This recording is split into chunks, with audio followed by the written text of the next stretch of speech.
girl BondyBlue. So let's go ahead. Hey everybody, what's up? It's your girl BondyBlue. Okay, follow me on Instagram and let's get into the video, right?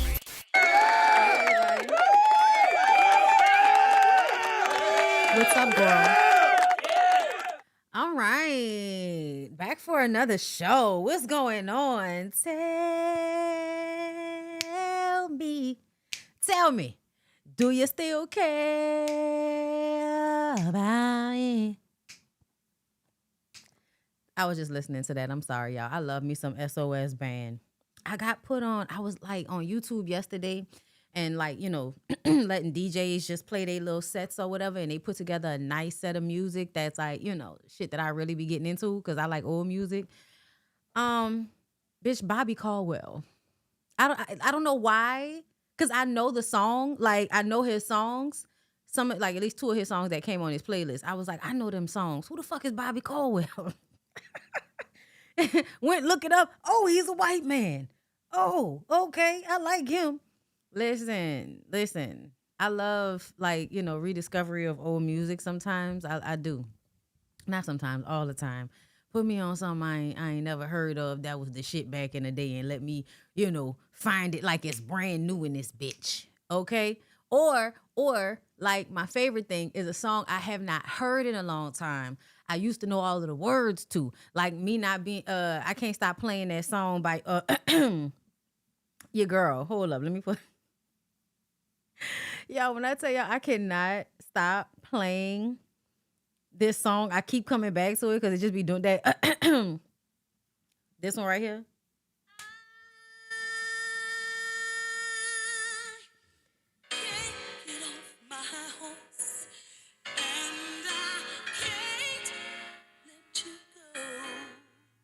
Listen, you are the one who makes me feel so real. Yeah. What am I supposed to do? What am I supposed to do when I'm hooked up on you? Girl, listen, I'm sorry. I'm a fairy, all right? I'm a fairy. You know, like you just find a song you ain't heard in a minute and then you get back into it.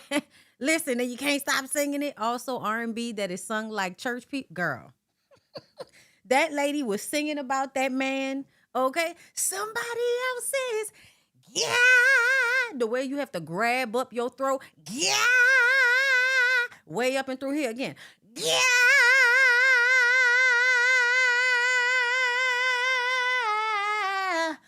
Oh, yeah. Girl, I love an old screaming bitch. Why you want to do this to me, boy? Okay? Girl, listen. When I tell y'all the music will always move. It will always move me. All right? Y'all, I don't know what's going on the internet. But everybody, like, I just be wondering, like, why y'all do this? Like, why? It makes me feel like there are some black women that, and I'm talking about black women because these are the people I'm specifically talking about. There are other people that fit into this criteria, okay? This is not a only black women do this conversation. I have to preface every fucking thing that I say on the internet because people like to take out these little Jenga pieces of what the fuck you said and run with it, start arguing with points you wasn't even making and shit. But I had to gather somebody on Threads. Like I said, what I told y'all yesterday about Joe Budden getting a true crime, podcast. Nigga, you should be an episode, okay? You are a perpetrator on the true crime podcast. I didn't even mention when he was hiding, broke into Tahiri's house and was hiding under the goddamn bed and then went to the Breakfast Club and talked about it as if it wasn't felonious. Went on the Breakfast Club and talked about hiding under that lady's bed and was laughing the whole time. And those of us with sense,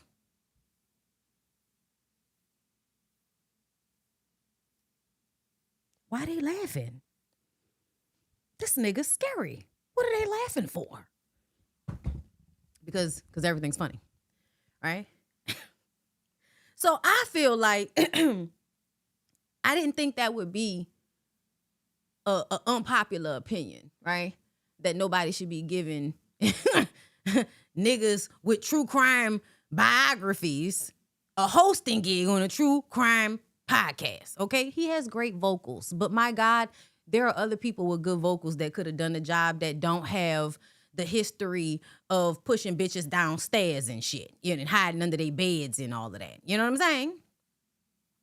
So this one guy with a filter on his Avi, like 2 filters. First it was like a softening filter, and then it was like a crown filter. And so I'm like, why do people who, like, you could obviously tell they don't really, like, they don't have confidence in themselves for real? Because anybody that's put in, like, your main picture has to have more than 1 filter on it. You don't really like your face. You don't really like your face. That's why I use filters sometimes. And then other times I come to y'all without a filter. And then where I am mostly viewed, which is here, I don't have any makeup on. I might put on some lip stuff and some, you know, y'all can't see my eyes because, you know, I got to be able to see. But I was just like, I said to him, I said, you know, and I took a picture of his picture and I said, because he was like, let me guess, your little podcast not working out, as if my opinion on this abusive man is coming from an envious place. I said, well, let me guess. You want to fuck Joe Budden.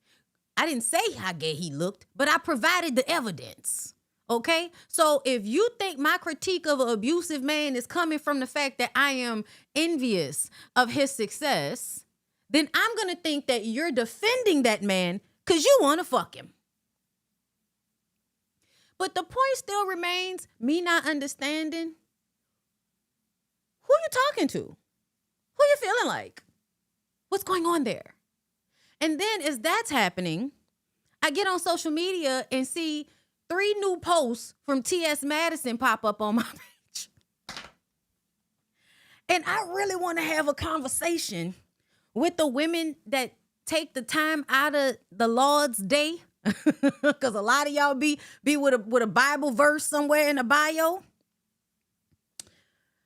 I want to know, why do you think that we can't see you?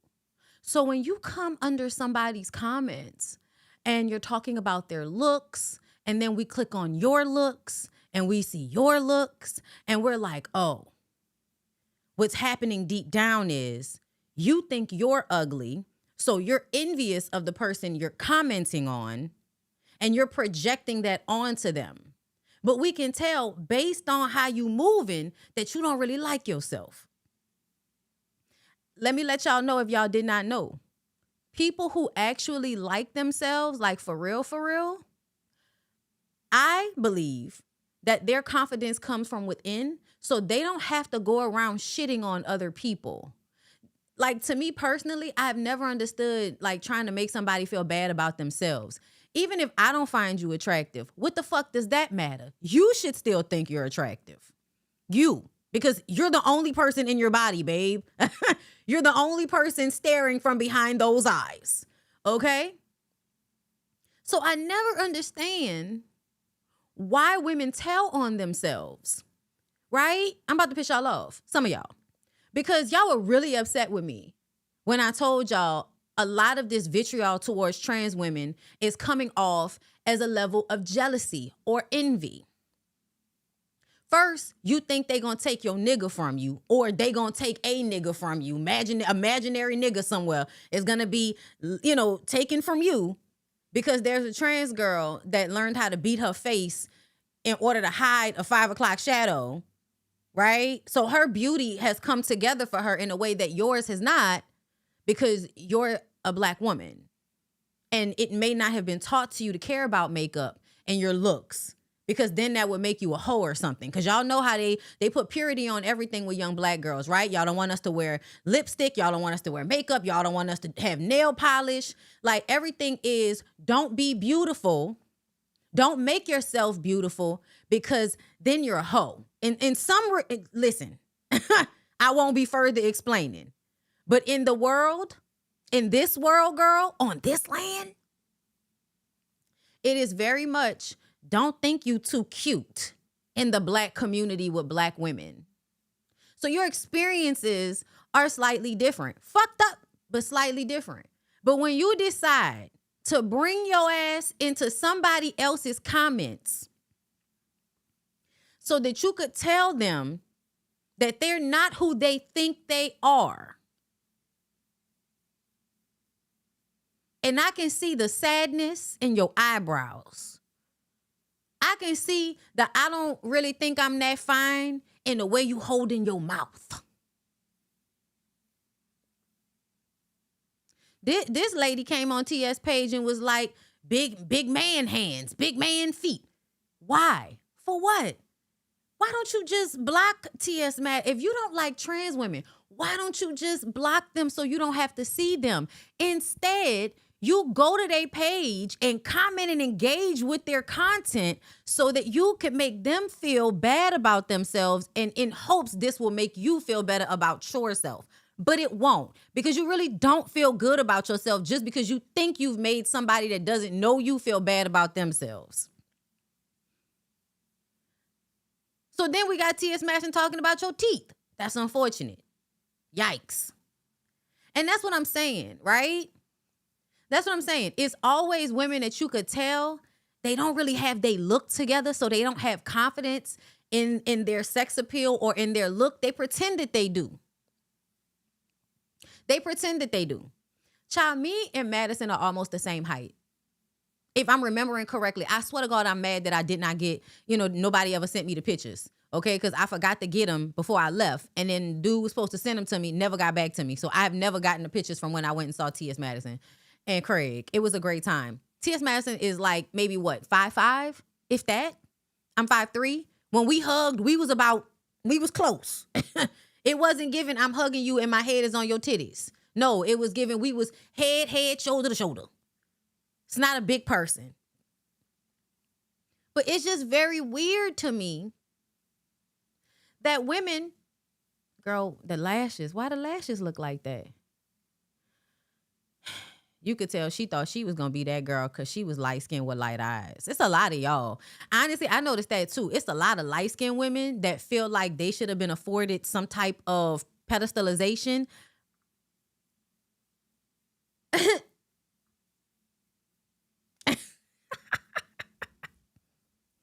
I'll be like, just my point of, why do y'all do this to yourselves? Like, we can see you, bitch. We can see you. Why you do this? Just hate privately. Why you can't hate privately? Why you gotta bring it to somebody's page? And people do this all the time. I don't know. Like, I really do feel like I'm one of them people that whole, if you don't have nothing nice to say, don't say nothing at all. When it comes to like commenting on how people look and all of that, going to people pages and all of that. Now, when I come up here, this is my job. I'm gonna talk my shit. And that's what we're here for. That's what I get paid for. Okay. Great life. But ultimately, like, I don't know. I just never want to make somebody feel bad about themselves. You know what I'm saying? Like, that's just not, I don't know. Like, I want you to feel bad about yourself because you have terrible character, not because of how you look, because you can't help how you look. And I don't like feeling like, insecurities about things I can't control about how I look. So I wouldn't want to impose that on other people. But if you come at me sideways or you make me feel a way, yes, I will go all the way down to the basements of hell on you, girl. I will. I hurt your fucking feelings. But I don't know. I never understand why women invite that type of vitriol. And then they not going to block T.S. Madison, right? Just like that lady that I read not too long ago and told her to get her old ass head out of Carisha's coochie. She still was in my comments, right back in my comments, maybe a week or two later. And it's because y'all are gluttons for punishment. It really does come off like you do not like yourself. And so you say nasty things to people, and then they say mean, nasty things to you, and it almost makes you like them more. Because you like when people are mean and nasty to you because you're a mean and nasty person. Y'all, it's crazy. It's crazy. I'm an old talk to me nice ass bitch, okay? I don't have to talk to me nice or don't talk to me at all. Like, I don't know what's going on. And I feel like that translates to how they deal with men.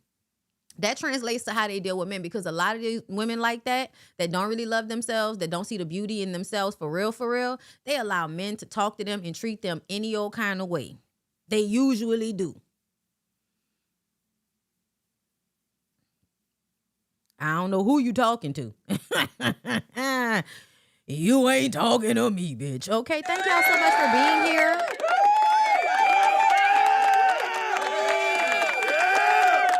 I just want y'all to be better on the internet. That's all. I don't know why y'all would have thought I'm 4'11". That's crazy. I'm 5'3". I'm 5'3". No. Okay. My growth was not stunted from cigarettes. That's how. Okay. Because, you know, that's what they used to say back in the day. You drink coffee or you smoke cigarettes, it's going to stunt your growth. Nah, it was the coffee for me. The coffee stunted my growth. Yeah, like the video. Make sure you're subscribed to BondyBlue Bites. I'll be releasing a whole bunch of stuff on there today. Let's get into it. So we talked about Johnny Blaze yesterday and how Johnny Blaze, loves a toxic situation. Her car was tampered with allegedly and blew up on the side of the road, girl, on the side of the interstate. And she said she feel like somebody did it to her. And so now, I didn't see this yesterday, but I seen it today. Okay. And she says, imagine almost dying. And then the next day, the person you care for is in a 3-year relationship and going around spreading lies on you to save his face.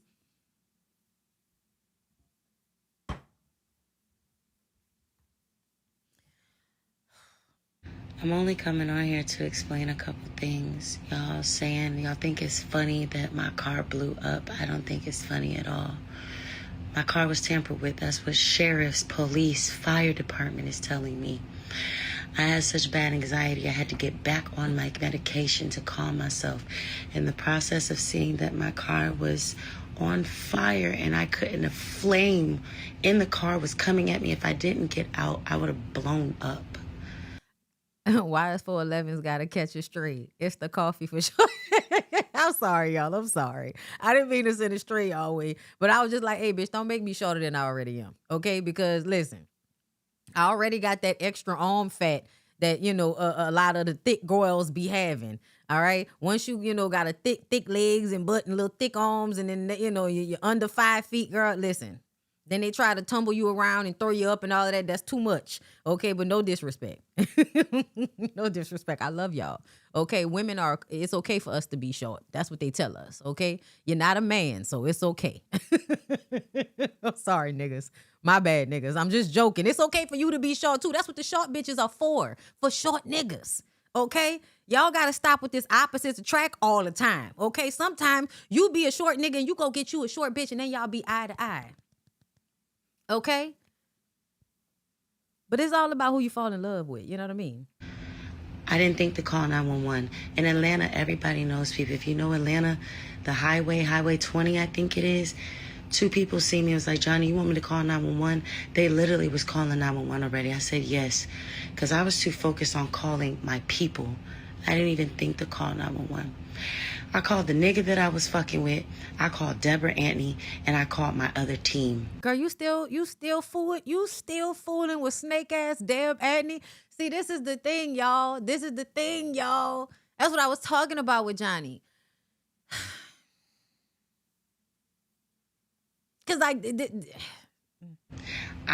was dealing with that yesterday, and then come to find out, the person that I called after calling and. To be clear, you act like my husband was the only nigga I've ever been with. Like, it's not the only nigga I've ever been with. I've been with, listen, the shortest dude that I was ever with was 5'5". He might lie and say he 5'7", but whatever. Honestly, anything under 5'9" is short for a nigga. That's just how it go. I don't care. He was still taller than me. You know what I'm saying? That's my point. Okay, it just so happened that, my husband's personality is a shining diamond, okay? All right? Great personality. But I didn't choose him because he was tall. I had already liked him. That's how I move. I'm not superficial like the rest of y'all hoes. Y'all hoes is shallow. Crying to 3 people, forgetting that I was like, okay, they're calling 911. My car had blew up. Today I wake up to find out that the person that I'm talking to, not official, because we grown, we know what it is, y'all. When you're talking to somebody, you're dating, you're dealing with them, you don't put a gun to their head. They're in a relationship for 3 years. So imagine how I'm feeling right now. I don't want sympathy. You know what I'm saying? Like, I'm very kind. Even when I spoke to the other woman, if you notice, I'm not saying her name because I care enough. I already spoke to her. And I do feel that she's kind. That's another thing. I do feel like Johnny is a kind person. But I feel like when people are raised in dire straits, it really fucks up their barometer for safety. And they continuously end up with toxic people in their lives because they refuse to see toxic people for who they are, because you think over time they're going to be somebody different. After I play this, I'm going to play a video for y'all I just watched on TikTok that I feel like describes this perfectly. She going through enough, so I don't even need y'all going to her page. But the fact that I literally had a double whammy, the only thing that I want to do is just sit in my bed and chill. I thank y'all for checking on me. Even my demeanor of how I'm answering. Usually I'll be all over the place cursing people out. I'm not doing that. God has something else for me. And then on top of that, you are the sweetest person to this person. And they're calling people. You're not even the person. See, everybody be thinking that it's me. You know what I'm saying? Usually the anger that I have right now and stuff, I usually get on here and just snap. You know what I'm saying? But to go around calling people saying I'm trying to frame you because you got caught with your 3-year relationship is the most heartbreaking thing. I almost lost my life yesterday. Literally, they said if I didn't get out the car, I would have been in flames. And then to find out the nigga I was fucking with is already in a relationship for 3 years. So give me peace. Give me time. I want to know how did you find out? I don't want sympathy. I just wanted to show y'all that I'm okay. I am fine. The person even said I need to go to therapy because of stuff. I paid $350 for a therapist that I didn't even need. And therein lies the problem. You think you don't need help. Trying to make me seem like a bad person, and I'm not. And what do you mean trying to make it seem like you're a bad person? Ugh. When I tell y'all, one main thing I see in a lot of women that are constantly in toxic situations is when you pull up the mirror to them so that they can see why they're making you're in pain because of choices you're making, the lack of discernment. When people show you where you might have misstepped or didn't make a decision that was conducive to what you actually wanted, you take it personal. And it's hard not to take shit personally in therapy. I definitely took shit personal in therapy. But that doesn't mean that I just threw everything out because there were times where shit was said and I felt a certain way and, whatever, right? I still got what I needed to get out of it and can be introspective. And honestly, I be feeling all the time like I need to go back to therapy just because of my job. It's helpful to have somebody to bounce things off of. That will help me be introspective in a clinical manner, right? For somebody like Johnny to be sitting up here, because it reminds me of like the Whitney Houston thing. Because I believe in God, everything else doesn't matter. And that's just not how anything works. To me, that's a lot of times you don't want to change. And so you find reasons to explain away what's going on. But that moment right there where she says, I spent all that money on a therapist and all they wanted to do was make me feel bad. Girl, you just needed another therapist. That don't mean stop doing therapy. Get another therapist. But also, you're going to have to be okay with hearing bad things about yourself sometimes. And sitting in it, the uncomfortable feeling of it. It's tough, but you have to learn how to do that. That's the only way you're going to grow past these toxic situations. I'm hurt. I'm upset. You could kind of tell by my tone I have no energy. And I have nothing to give. I don't have to. So you're drained. Man. And a lot of times, women who, I hate to say ignorant women, but, lack of emotional control. That's why I call them ignorant. Because they the ones that'll lose their shit screaming and hollering. And it's not that they may not have righteous anger, but it is that they don't know how to control their emotions and they don't know how to make better decisions. Y'all know what this reminds me of? We gonna take a little trip right quick before we get to that video. But this Johnny Blaze clip reminds me of this clip that I just was listening to. Y'all, this is an old clip of Candy and Samyra on Big Brother. Listening to this conversation, tell me if y'all have had conversations with people like this. Because to me, this is a similar thing. Not exactly the same, but similar. To where anything, like sometimes people don't even have to say anything. You have negative thoughts about yourself and you project it onto what the person is saying to you. That's what I think Johnny Blaze was doing in the therapy session. I'm not saying that you're a bad person. I'm just telling you what you did. You're assigning blame and badness to it. And you have to unpack that. But you're assigning that feeling to what we're talking about. People do that with me all the time where I'm talking about something. They assign all of this emotion to it that I'm not actually living in. Because something about, you know, at this point in my life, being able to separate feeling from something, to be able to assess it and then take my feelings away from it, right? Like, you know, it's something I just learned to do through therapy. Everything is not personal. This conversation that Tamar had with Candy is the perfect example of people projecting. People pay attention to them.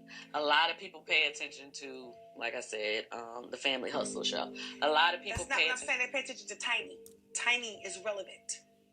Like it's different. They it's pay almost attention like, to Monica. Meaning like definitely they pay attention to Toya. Like okay, well I don't want to have this conversation with you because then we're gonna start and I don't want to start. But I'm just trying to tell you that it's a difference. Okay. Relevancy. We're talking about relevancy. We're not talking about success. Okay. Oh, Jesus on the main line. Why are you getting so fresh? Did y'all hear what happened? Okay, so relevancy and success. Tamar's projecting. So because Tamar doesn't have the actual success, she would rather hold on to the relevancy thing. I don't have the success I want. So in order to be okay with the fact that I have not succeeded the way I wanted to succeed, I'm going to hold on to the fact that I'm relevant. Why am I relevant? Bad behavior on reality TV shows and, you know, toxic relationships. That's why I'm relevant. So when you're having a conversation with Candy and saying that the only person that's actually relevant is Tiny, that is a projection. That is a projection. The reason why one would want to see Toya and LaToya Luckett and Monica is because they are still both relevant and successful. You are only relevant. You are not successful, not in the way you want it to be. And so every moment is a projection. So Tamar's projecting how she feels about herself onto this conversation. Now pay attention to the fact that all Candy said was okay. Candy said okay. To me, Tamar and personalities like her, they know what they're doing. Meaning you know that was shady, what you said. You knew it was some bullshit and it was really a reflection of your own insecurities, right? Candy knows that as well, but Candy's not going to argue with you. You know Candy doesn't want to argue with you. So when Candy says, okay, you then get mad anyway. And this is a person that is searching for a problem. Searching for a problem. Because it's a frustrating thing. No, because I mean, because you try your best to make me look shady, and I'm not trying to look shady. How was I trying to make you look shady? And that's another thing I learned in therapy. Stop making other people responsible, because I would say they made me feel. They made me feel, right? Which a lot of the times it takes the accountability away from me, right? They made me feel. No, I feel a way because of, okay? I feel a way because of, not you made me feel. Because once you get to a certain place, people can't make you feel anything. They're usually tapping on a trigger, knowingly or unknowingly. We were just having a genuine I think you're a smart conversation. person. So if I say something is relevant, I just don't agree with you. It's and not I like say I'm trying to make you and look I shady. say success, I'm not talking about success. I'm talking about relevancy. Okay, I was not trying to make you shady. Let's start there. Because she wasn't. She just said okay. And because you can't handle somebody that doesn't agree with you, you have to make them the bad guy. Once again, projecting. You just made Candy the bad guy in this scenario. You're trying to make me look like a mean girl in front of your friend. I'm not making you look I'm just sitting here, bitch. I'm just sitting here. You could be in a room by yourself and still find a way to blame it on the air that something is wrong with you.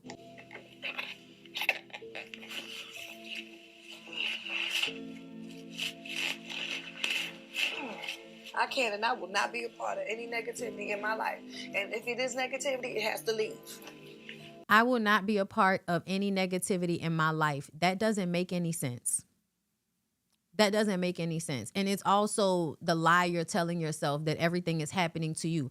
External locus of control. A lot of people have that. External locus of control. Everything is always happening to you. That's why it's important to be empowered so that you can see your own agency. If you're empowered, then people can't make you anything. Okay. She just sat up here and tried to make me look shady in front of her goddamn friends, and I'm sick of doing that.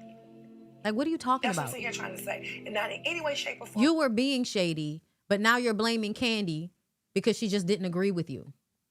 And because I understand both of their personalities on a personal level, meaning like I know somebody like Tamar and I know Candy, right? And I understand what Candy was doing in a moment. You're not trying to argue with the person, but the person wants to argue. People like that want to argue. That's why it's always a fight. That's why it's always an argument, because that's what they want. And once you realize that they always want to fight with you, they always want to see the negativity in you, you're a mirror for them. You make them see the things about themselves that they don't like. Tamar is somebody that's good at pretending to be, well, she used to be, pretending to be something, pretending to be a good person, pretending to actually care about people, pretending to be kind. Candy actually is a lot of those things. And I think that when she sees Candy being genuinely that, it makes her feel like, oh, they can see that I'm not genuinely nice. They can see, because she's here for, if a real good person is in a room with a fake good person, then the real good person a lot of the times will shine through, because it'll make the person that's not actually that good of a person feel like everybody can see because of the comparison. So you can't control yourself and emotionally regulate. But to me, Candy is just a mirror for Tamar. And a lot of people's decisions in toxic relationships are a mirror. But do y'all see the way she created this whole thing from that interaction?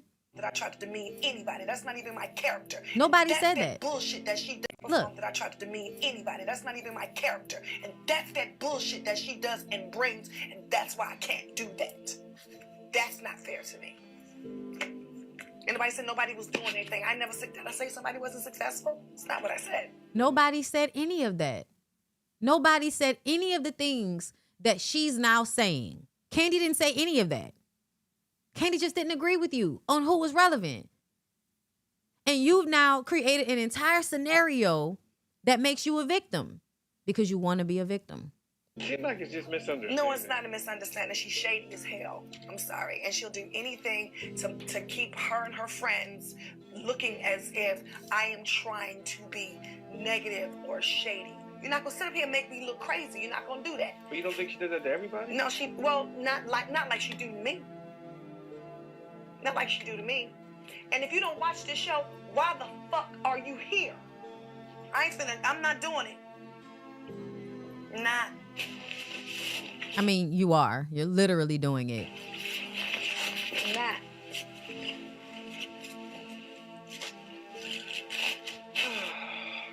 Now, that's dangerous how she did that. Nah, for real. It absolutely is. It absolutely is dangerous. And that's why you got to move away from people. Now, This is the video that I wanted to bring to y'all that kind of taps on these things, right? Not exactly, because Tamar but when it comes to Johnny and other women that end up with toxic people around you, and everybody's always trying to make it seem like, oh, you must be fucked up because you around them. Not necessarily always the case. We have to take in other factors in order to come to that conclusion. But this video was very interesting to me because I feel like it very much explains how people who aren't as fucked up end up around people who are fucked up, because you're explaining away their fucked upness. The place that most people need to come with a situation is accepting people for who they are and not thinking that you can change them or rationalize it. One of the things I had to learn is that the reason why it doesn't matter. The reason why it doesn't matter why you're fucked up, because I was somebody that needed to know why. If somebody, has always been fucked up to me, we're going to go back to the childhood and figure out what happened. And then we go back to the childhood and we figure out what happened. And those people will still be abusive, because if they wanted to evolve from it, they would have already. They don't want to really evolve from it because they get to use it. A part of what happens to people that were victimized as children, I think, is that when they are victimized and nobody cares, nobody helps them, nobody acknowledges it, they are forever a perpetual victim. Unless they decide to move out of that. It's easy to be in the headspace of, well, I can start shit in all of these other areas of life because y'all didn't believe me when it was actually fucked up. So what difference does it make? When people were actually harming me, when I was an actual victim, y'all didn't give a fuck. So every opportunity I get, I'm going to make myself a victim so that people have to pay for what happened to me. That's what I think Tamar is doing all the time. Smart women are easy to manipulate. I read this the other day and it kind of killed me. Smart women are easy to manipulate because they're extremely good at making sense of things. I'm a psychology student. Here's my take. I think this may be true, but it is missing a nuance. Smart women, smart people, can see every side of the situation. They understand your childhood, your attachment style, your insecurities, your intentions, and they understand the difference between the harm you caused and the harm you meant to cause. But if a smart woman is also empathetic, she can construct an incredibly persuasive argument for why you deserve more understanding. Smart, empathetic, capable women aren't gullible. I will die on this hill. They see the red flag, they just also examine it from 6 different angles, and they ask whether they're being unfair, whether they communicated clearly enough, whether you're acting from fear, whether this is a pattern or just a difficult season. And there are people who will take full advantage of how hard smart, empathetic women work to be reasonable. Manipulate. And that is what I feel like Tamar did to Candy in that moment. Let me repeat it. Reasonable. Manipulation doesn't always require women work to be full advantage of how pattern or just a difficult season. And there are people who will take full advantage of how hard smart, empathetic women work to be reasonable. People that take advantage of how hard you work to be fair and reasonable. And if you are a fair and reasonable person, I feel like sometimes you attract people that are looking to take advantage of that fact. Manipulation doesn't always require convincing someone of something stupid. Sometimes you just have to give an intelligent person enough ambiguity and let them explain the rest to themselves. My smart women, don't become less intelligent or less kind or less empathetic, but do remember that understanding their behavior does not obligate you to keep experiencing it. Boom. Boom. And I had to come all the way to that conclusion with people in my life, that I can understand why you're fucked up. I can even empathize, cry with you, understand why you're fucked up. But once I recognize how much you causing me harm, I don't have to keep experiencing the harm. I can empathize with you, but I'm a firm believer in I can love you from afar. Meaning that I love you and I care about you, but that doesn't mean you get access to me, because you don't know how to deal with having access to me, because you don't know how to deal with yourself. Girl, that's because, you often feel like, people make you feel stupid sometimes for giving people chance after chance after chance. That's why a lot of times I try to have like a lot of empathy with women that don't automatically get how fucked up somebody is being to them, because I understand how often we're being groomed to be fair and be reasonable. And that's why I tell women, don't be. Don't be. Because you're going to waste your time allowing people to harm you when the quickest way to fix the issue is to remove yourself from them. Remove yourself from them. But that is a journey that one has to come to on their own. Like everything else, child. Let's move on. Now, girl, let's get into Samyra and Cardi B. I don't know why they put Dre Baby up here for this. I guess this is what Cardi posted. Cardi responds after Samyra called out Old Navy for working with her. Trying to make money out my pockets is like trying to take money out my pockets is like taking chicken nuggets out my kid's mouth.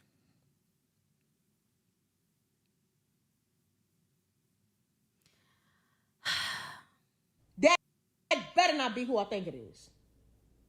That better not be who I think it is. That y'all just posted on y'all account talking about something you about to drop something with them. That better not be who I think it is. Yes, it's an issue that brands that make plus sizes don't carry those sizes in store nor use plus size models online. Yes, it is an issue that there are only about 3 stores in all of Los Angeles where plus size shoppers can get clothes same day. And yes, it is an issue that a brand does an entire campaign about body equality where they attempt to close the plus size shopping gap created by fat phobia just to remove the entire campaign, remove their plus sizes from their stores, and partner with a celebrity that said fat phobia doesn't exist. That better not be who I think it is. Cardi B, I'm very surprised that I have to remind you of this, but just because... Girl, shut the fuck up. God damn, shut up already. Like, it's not that serious. Not everything is revolutionary. Not everything has to have a crazy outrage. I already did a video. I told you it's not that serious. Like, what do you want me to do? Get on my fucking knees and apologize? I'm not apologizing for a fucking jokey joke. That it wasn't even about you. It was something about me and my fans. Like, that's it. I don't care. I'm not apologizing. I'm not getting on my knees. No, I'm not reading a book. No, I'm not nothing. You see, like, sometimes when people are being genuine, y'all don't like when people are being genuine. Because I genuinely did a video like, hey, it's not that serious. I make fun of everybody. I even make fun of myself. I don't really care if you skinny, if you big, if you that, if you this. I always use anybody as the butt of the joke, like, all the time. Like, it ain't never to hurt nobody. Like, it's like, Cardi B, people make fun of me all the time. I got to the point that I don't even care anymore because it's like, who cares?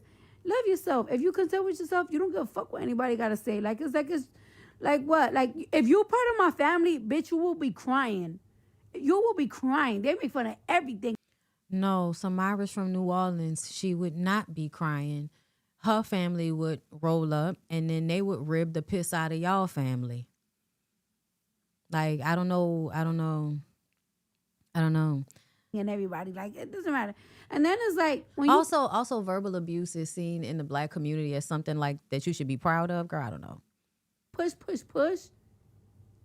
It makes people remember, like, you know what? Eat one. Like, it's like, no, it's not good enough. No, it's not this. You want a fake apology? That's the reason why y'all be expected to. Cardi B, I'm very surprised that I have to remind you of this, but just because someone else makes a joke doesn't mean you have to make it too.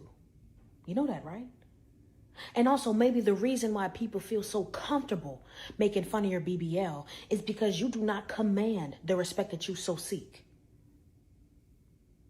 She doesn't. The fact, like, it is a lot of, you can talk to me crazy, don't nobody care. Like, you talk, your people talk to you crazy. You talk to, your people. Yeah, y'all don't have respect when it comes to how y'all talk to each other. A lot of people don't. And that's crazy to me because, like, I don't know how you love people and talk to them fucked up, but Maybe if you stop using fat people at the expense of jokes, then people wouldn't do the same for your BBL. No. Also, I hate the fact that, again, conservative propaganda, everybody, once again, for people I need to remind, white, straight, thin Christian, okay? That's the stuff we're pushing when it comes to conservative propaganda. So the thinness, right? And also, I'm also annoyed that everybody that was trying to be inclusive a few years ago has decided to not be inclusive because our government is, falling into fascism. So, yeah, Samyra once again is right. Because that is fucked up. And it does seem like shade to go and get somebody who was arguing on behalf of being able to tell people they're fucking fat on the internet. And listen, I tell people they fat on the internet all the time. Okay? So this is not a pot called kettle situation. But I feel like under the circumstances of what happened between Samyra and Cardi B, how Samyra is often complaining about these major clothing stores not, being easy for big people to shop at. Like, she's right about that, y'all. That's very ridiculous. And of course, you don't care about it because you don't have to deal with it, right? They always have your size, girl. So you're not upset about it. But when other people want to go and shop and they can't get what they need to get because the stores are fat phobic by way of conservative propaganda, by way of conservatism, by way of fascism. That's why we're pushing GLP-1s and anorexia on everybody. That's why Ariana Grande is looking like Skeletor right now. It is because there is a push that's happening in the media. So I am looking at Old Navy like, bitch, what kind of disrespectful shit is this? But also, the commercial was funny. The commercial was cute because Cardi B has a great personality and she's funny, right? And the jeans look cute as hell. And I have an Old Navy credit card. Okay? So I'm just being honest. But I still feel like I understand where Samyra is coming from. And I feel like, I don't know why everybody gets mad at Samyra all the time when she be right about these things. If you don't like her content, don't engage with it. That's very fucking simple. But the way Samyra is a dumping ground for y'all to just go and talk crazy to somebody because they fat and you don't like them and you feel that it's okay for you to be disrespectful to them. And it is exactly a fat phobic thing that you feel that she's not as deserving of respect as somebody that's thin. Because you would not be in her comments like that if she was somebody thin having this same conversation with y'all. Y'all would be in the comments crying, talking about how when you were younger, my mom told me this about my body. If she was skinny having this conversation with y'all and pointing out fat phobia, y'all would not be in her comments making fat jokes and doing all the weird shit that y'all do in the comments. No, that wasn't Old Navy. That was American Eagle that did the Sydney Sweeney situation. But that was also pushed towards conservatism. Also, I feel like your BBL is not a part of the white conservative push situation. You don't get to act like there is a concerted effort to disenfranchise the BBL girls the way they're done. That's why I don't like when y'all make false equivalencies, because we'll be talking about issues that are actually extremely harmful to people, and you'll go and find something that you just feel bad about and act like that's the same thing, even though there's no real push like globally or when it comes to the government, when it comes to stores, when it comes to like, there is no propaganda that is going against BBLs. If anything, we telling y'all to stop getting them shits because they're extremely fucking dangerous to your health. Those two things are not the same. Y'all always want to go grab for something that you feel insecure about and act like it's the same thing as these concerted efforts to push thinness and whiteness and straightness. It is not the same thing as your personal insecurities. They're not the same thing as what is happening on a global and international media-wide scale to push conservative propaganda. It's not the same, bitch. And I hate when y'all do that. But Cardi said in response to that, I don't mess with nobody for real, but trying to take money out my pocket is like taking chicken nuggets out my kid's mouth. Trust, I become a whole demon about my coins. Now move that.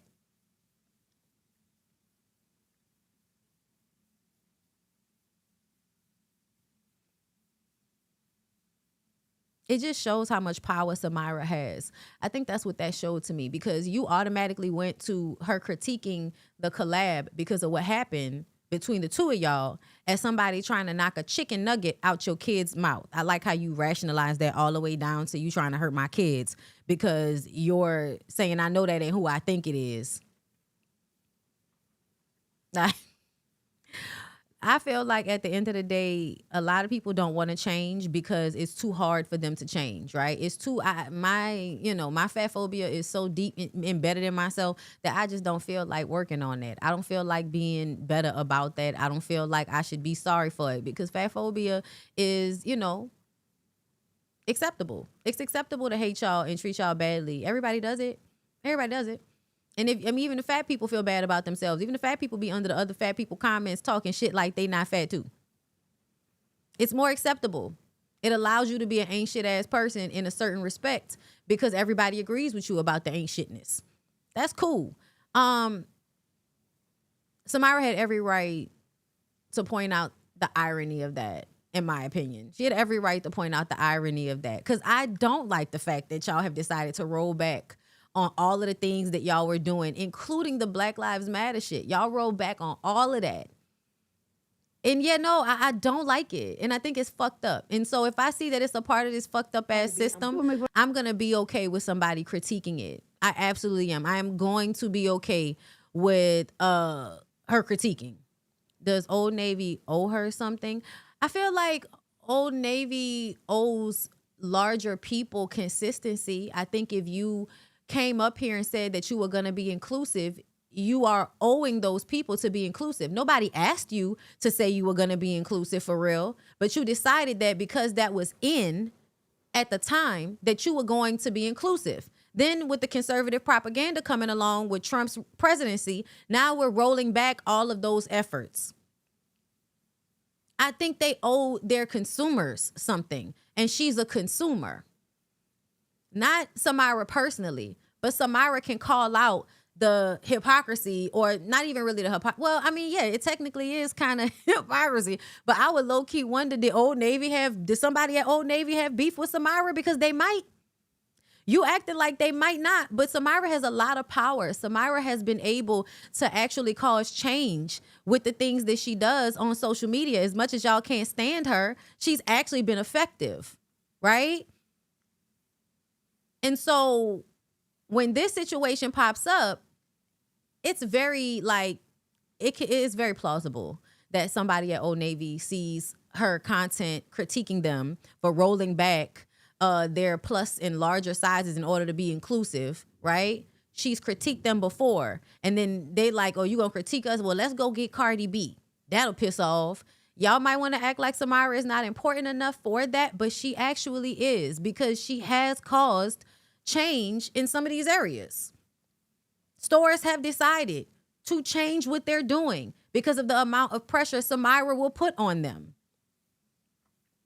So yeah, I don't think there's anything wrong with her calling that out or using her platform to just basically say, really, Old Navy? Really? Really? Better not be who I think it is. That better not be who I think it is. That y'all just posted on y'all account talking about something, you about to drop something with them. That better not be who I think it is. Yes, it's an issue that brands that make plus size. We shouldn't critique them. That's stupid. That's stupid. I'm not even gonna read the rest of that. That's stupid. Saying that we shouldn't critique people because they're celebrities, girl, that's ridiculous. Celebrities are mouthpieces for corporations, if y'all have not noticed. That's just ridiculous. Also, anything that's put on social media for public consumption can be critiqued. The fuck is we talking about? Hey, Tall Fam, thank you for the super chat, boo. Hey, Bondi, I said this the other day. The way folks been talking to you lately makes me think about that little song, Jennifer Lewis, I don't want nobody fucking with me in these streets. I know you heard it. Yeah, I saw somebody. Did you say this before? Because I saw this. Like, I don't know what's wrong with them, but I really don't give a fuck. I'm still gonna pop my shit. They can be mad all the fuck they want to. Like, cry about it, bitch. I don't give a fuck. But yeah, no, I'm sorry. This is one of those moments where y'all just really can't stand Samyra for being consistent and not backing off. Because a lot of times y'all want her to back off to make y'all more comfortable, but it takes this type of consistency for somebody that's actually trying to advocate for change. And she's not just doing it on social media, she does it in real life as well.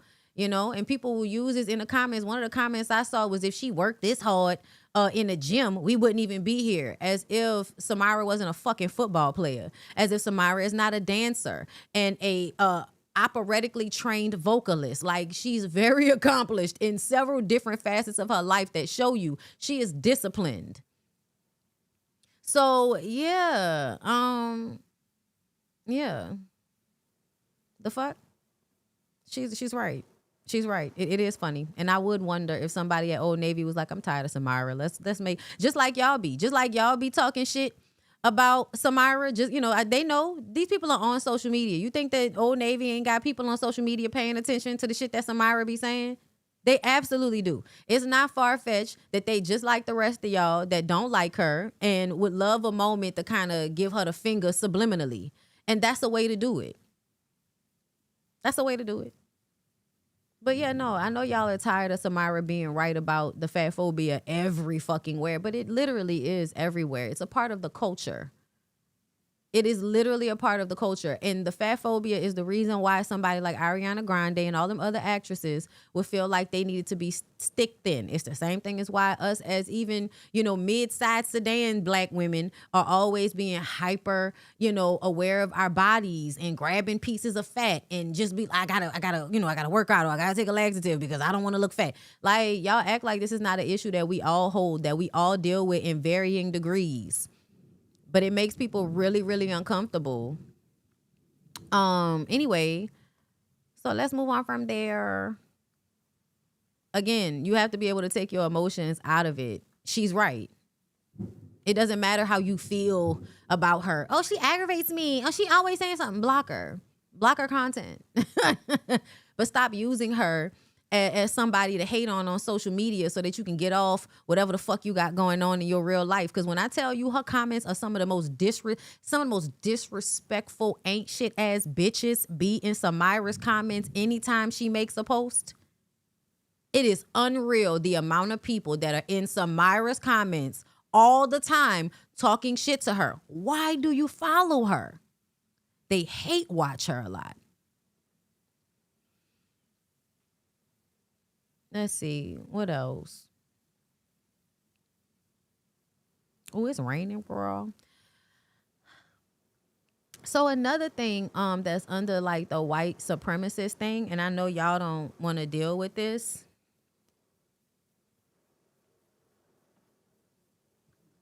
The other thing that thinness is connected to, and a little bit of the white part, because the white part, or it's pouring down.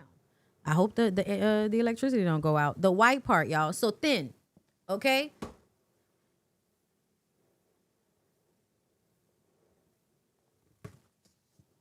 Youth. Youth is another aspect of propaganda, conservative propaganda that tells you that women are not supposed to age. You know what's attached to this? And y'all as black women, a lot of times y'all will argue on, you know, body count mattering. And that's only because you're talking about men that are fucking holes in the walls. Y'all are talking about men that will go and put their penises in holes in the ground, right? So you caring about how a man, you know, body count, even though I feel like y'all don't really care. Y'all full of shit. Most of y'all don't care. If a man told y'all he fucked 100 women, y'all would still be like, put a condom on if he was fine enough, and you would fuck him anyway. You would probably think that made him good at sex. I don't know why y'all be lying about these things. But body count is attached to youth, because the idea is that the younger you are, the less people you've been with, the less experience you have. That is also conservative propaganda. They want to get you as young as possible, because when you're young, you're dumb and you don't know anything, right? So when this happens,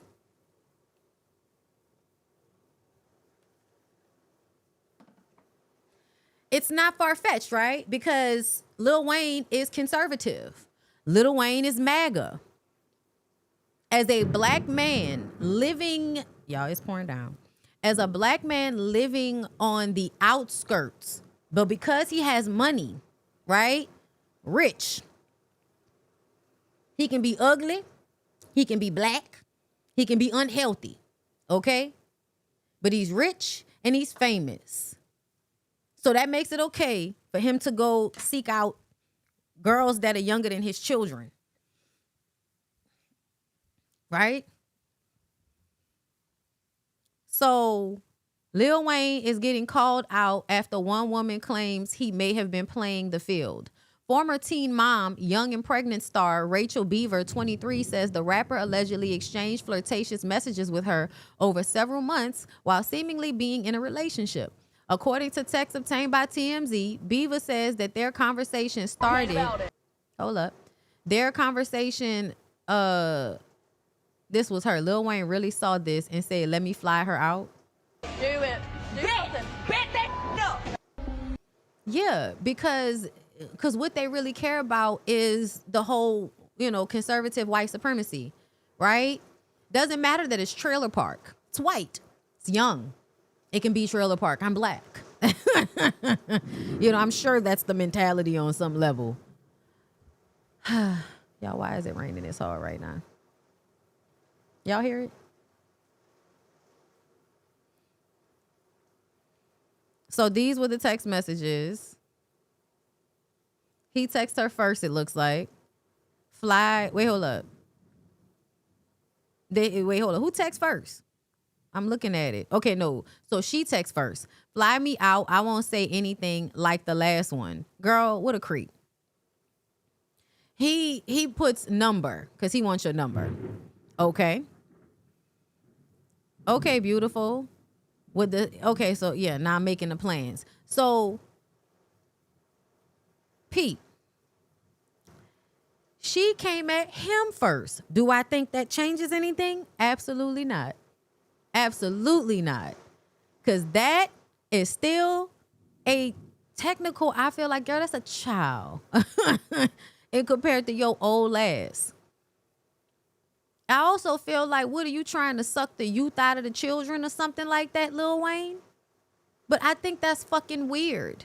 That Lil Wayne would be like, oh, you're a 23-year-old white girl from, Teen Mom. Yeah, come fly out and fuck me. What is going on? Like, what's happening, y'all? And you could tell she didn't grow up with nobody caring about her or loving her. So that's why she offering to be flown out and fucked on a low. You already know it ain't appropriate. That's why you saying that you'll be quiet. And then did the exact opposite. But if men weren't creeps, if Lil Wayne wasn't attracted to 20-something-year-old women as a 40-something-year-old man, if he wasn't attracted to you being thirsty, y'all would have never had no dealings, but y'all did. That's the rule. That's the goal now. What are we doing? What's going on? I'm telling you. It's weird, y'all. I don't care. I'm calling it out because it's fucking weird. It's gross. Date women your own fucking age. My God. Now, for the people that can't, they gonna fuck around and find out, okay? You gonna fuck around and find out. Also very predatory, right? You see she, come from trailer park, my mama hate me life. You know what I'm saying? Ain't nobody gonna fight for her. Ain't nobody gonna stand up for her. But she a white girl. You got to be careful. But you rich and famous, so you'll probably be able to get, that's why you choose those types of women. You choose poor whites. Because nobody cares about the poor whites if you're a rich black. The poor whites don't know that, though. Anyway, so Grove City dad charged after luring daughter's alleged abuser home and opening fire. Began looking into 20-year-old Diego Montoya Gonzalez after the mother of an 11-year-old found a video on her child's phone. The mother of the victim called Grove City police to report that her 11-year-old child was sexually assaulted by, at the time, an unknown adult male. The next day, prosecutors said the child's father lured him back to the home. The child's father started messaging the defendant on a TikTok account as if he was his daughter, stating that, quote, the daughter was home alone because, again, quote, her parents had left. At about 6:09, the defendant showed up to the back door of the residence. The father answered the door and ultimately shot the defendant twice. The child's father sat in the courtroom as Montoya Gonzalez was arraigned. He's charged with felonious assault, but we're not showing him to protect the identity of his daughter. According to a complaint, the father told police he planned to beat Montoya Gonzalez up, hold him, and call for police. But he believed Montoya Gonzalez was reaching for a gun, so he says he shot him. Prosecutors said investigators found multiple videos on Montoya Gonzalez's phone showing the sexual abuse of children, including an infant or toddler. He's charged with rape, pandering sexually oriented material involving a minor, and obstructing official business, because prosecutors said he tried to run when he was arrested. A judge gave Montoya Gonzalez a $20,000 recognizance bond and $50,000 cash surety bond. He's also ordered to stay away from the victim's family. Reporting at the court. Okay. And so I had to move my camera because I want you guys to see this. This is the reason why you're seeing more about this. Isn't it funny that when the people actually give the appropriate response to people fucking their children, y'all put them in jail? This is the second time somebody has been put in handcuffs and locked up for harming a person that intended or already raped their kid, which tells me that this right here is a part of this right here. Because the court system is protecting who? The PDF files. Okay, as they've been doing, girl. That's what they've been doing. But now it's also bleeding down to real life, right? It's bleeding out in real life. What does it say? Okay, so investigators say they later found additional videos of Montoya Gonzalez's phone, including one allegedly involving an infant. So this is somebody that should have been taken out, period. Okay, Chandler is charged with felonious assault and was given a $100,000 bond. Montoya Gonzalez faces charges of rape, pandering, sexually oriented material involving a minor with a bond set at $20,000 recognizance plus $50,000 cash surety. Both men have pled not guilty. How the fuck? Maybe somebody can explain it to me. Because this is another reflection of our court system reflecting the white supremacy that includes pedophilia. Because why the fuck is the pedophile given a $20,000 recognizance bond? This is somebody that has done something or has video of a fucking infant. You're trusting them to be let out of jail. But then the father that protected his daughter, $100,000 bond. Maybe that $50,000 cash surety, maybe that means he has to give a full $50,000. Maybe that's what that means. And if that's what that means, cool. Because you only have to pay 10% of a bond, right? So the Chandler man probably wouldn't have to pay as much if he actually has to pay $50,000 in cash to get out. But why would you let him out is the question. This is somebody that showed up to a minor's house to fuck her. Why would you give him a bond? I am now wondering, judge, people in charge of courtroom, what's happening? What's happening? It's giving y'all don't know who y'all don't know who to put in jail, girl. That's what it's giving.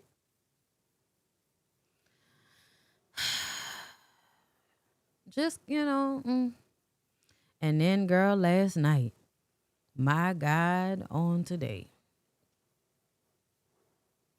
My God, on today. Did y'all see this? Now, I'm glad that Threads is not like Twitter, because I went to Threads thinking that the Perez Hilton video might have been there, but it wasn't. And once I realized it wasn't, I'm not even going to go looking for it because the people told me not to go and looking for it. Neek at Night told me not to go looking for it, and I trusted her. Okay?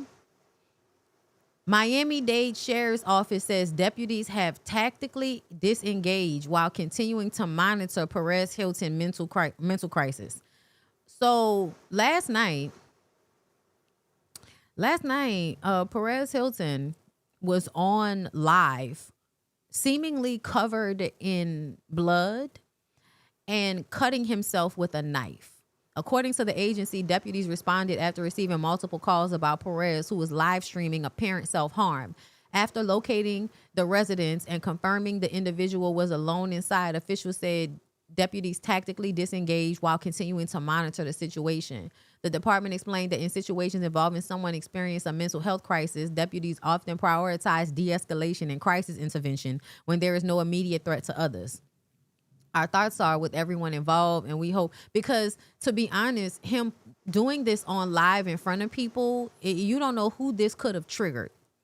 You don't know who this could have sent down a spiral, because that's something that they went through, you know, like self-harm and cutting and shit.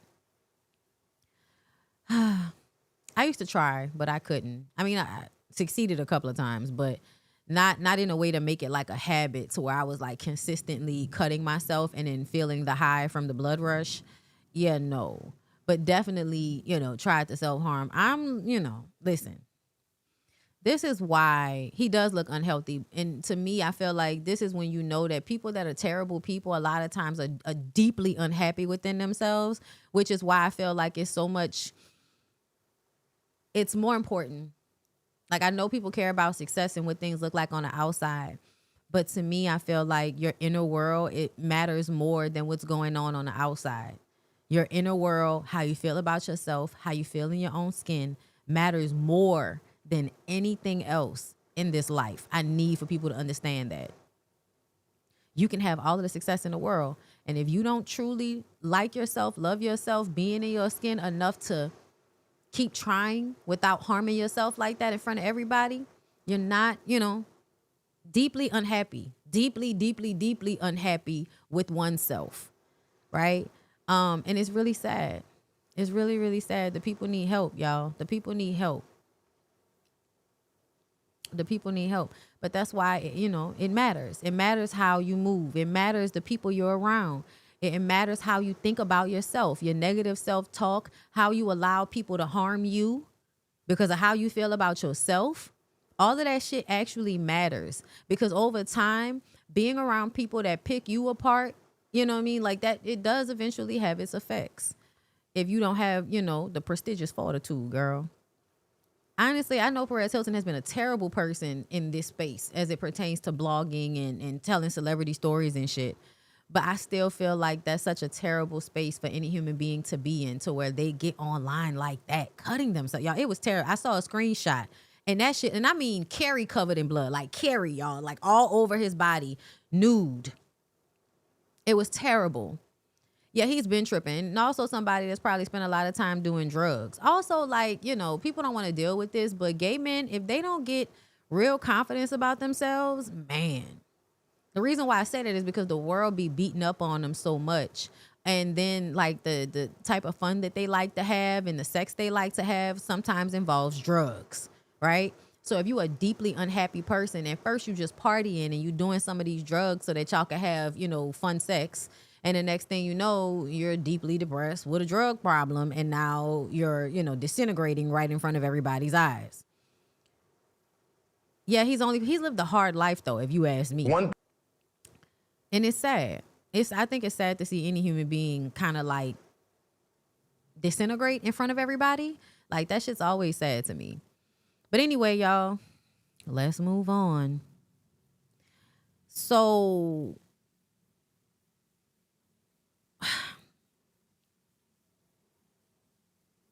I just want to preface talking about Rihanna and ASAP Rocky and say that I truly don't give a fuck about whether these people are in a relationship or not, but this is my job. I look at things on social media. I have feelings and thoughts about them, and I share them. That's what I do, y'all. I'm not kicking ASAP Rocky's dick out of Rihanna's hand. I am not pushing Rihanna's pussy off his face. I'm not doing that. If these two people are happy with each other, then so be it, right? However, what ends up happening is a lot of us have pattern recognition. A lot of us have developed pattern recognition. Baby, I'm gay and from the West Bank and ain't never tried a drug that stuff looks scary as fuck. I'm not saying that happens all the time, love. Like, duh. But Perez Hilton is somebody that would be in the circles of people that are partying and doing drugs. If you don't party and do drugs, then you wouldn't be a part of that life. Now, would you? You would live a regular life with people, you know what I'm saying? You might do a little weed or a little alcohol, you know? But at large, men that go out and have, you know, Hollywood butt sex, they tell us that they do certain drugs because it makes it easier to, you know, to do the thing. Not pulling that out of my ass or anything. That's not a generalization on all gay men, but it is a certain, you know, there's a certain archetype that Perez Hilton fits. And, you know, like you said, West Bank, that's not Hollywood, right? Like West Bank, that's given most people probably didn't have coke, right? I wasn't around people who had a whole bunch of coke, okay? When you get around more celebrities, then you get around more coke. But in regular life, you're not around coke like that, okay? And if you're not somebody that's into hard drugs, then you're not going to do the meth that they sometimes do to make the butt sex really great, okay? This is not from a place of judgment either. You know what I mean? Like, I don't begrudge people having fun and doing their drugs and shit. But when you allow shit to, you know, to become a crutch for you, when you allow things to destroy you, you know what I'm saying?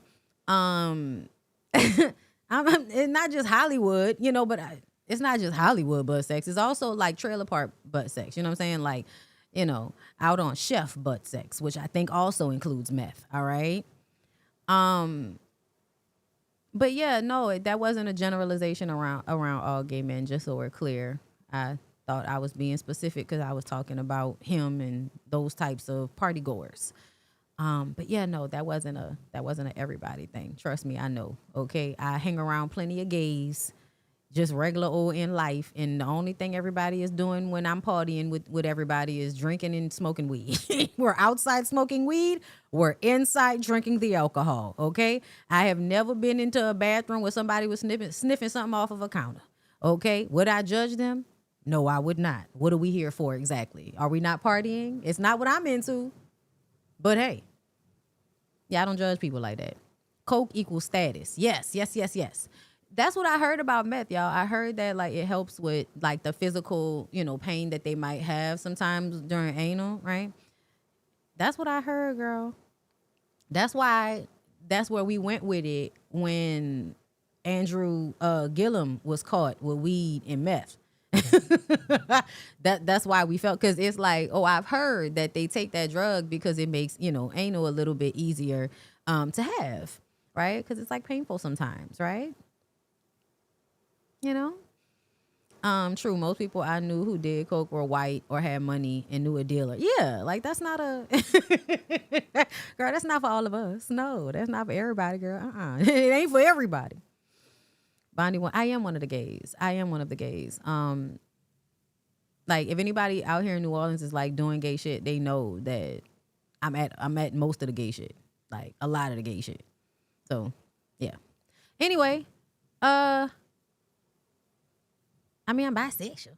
Bisexual is one of the gays. That's what y'all say. You know what I mean? I don't give a fuck. Y'all still, when I tell y'all they still talking about that bisexual, you know, straight women shit on TikTok. And the thing that's so aggravating, before we get into the ASAP Rocky of it all, the thing that's so aggravating about that conversation is I'm watching women go get on panels to talk about not wanting to date bisexual men and the reasons why, but then saying, I don't have to give you a reason. Then why are you here then? When I tell y'all, just as much as y'all feel like the bisexual men are trying to force themselves on y'all, I feel like y'all low-key are forcing yourselves into this conversation because you can just do whatever the fuck you want to do and not engage in the conversation. I haven't made a video on TikTok about it since the last video I made, and that's because I said what the fuck I said, and I don't have anything else to add. I also feel like if women are going to start acting like somebody is coercing them from having this conversation, then I'm going to disengage. I'm going to disengage from the conversation because I don't want to have it anymore because we're not being genuine. We're not being genuine in this conversation if that's how you feeling. And at the end of the day, I don't care to argue with people about shit like that. Girl, please. Get the fuck out my face. I don't care. But the way I have seen y'all go and get on panels with these men so that you could tell them no means, girl, nobody's asking you specifically to explain why, but you're coming up here to tell us why. And then when people say, oh, you know what, you might want to unpack that. I don't have to unpack anything. You also don't have to engage in this conversation, yet here you are. And that's because all of this, right? All of this stuff, all of this stuff right here, white, straight, thin Christian, right? All of this stuff makes you better than other people, right? So if you're white, you're better than black people and other people of color, right? That's how this works. If you're straight, you're better than gay people, okay? And I don't know why the straights don't understand this, okay? As a bisexual person that is straight passing, the straights have a privilege that they don't want to acknowledge, okay? But everybody's having this conversation as if they're like a victim or something, right? Asking you to check out the fact that it's conservative propaganda that you're moving towards, and your homophobia isn't going to do you as a black woman any favors because you haven't been gifted womanhood from white people the way they like to tally it out, right? You're queer anyway because you're outside of the binary, because that's what queer means. It means you're outside of something. So black people in general, based on the system of conservatism and white supremacy, are outside of those things in general. So that's why a lot of like gay people always look at black people. Black gay people look at straight black people like,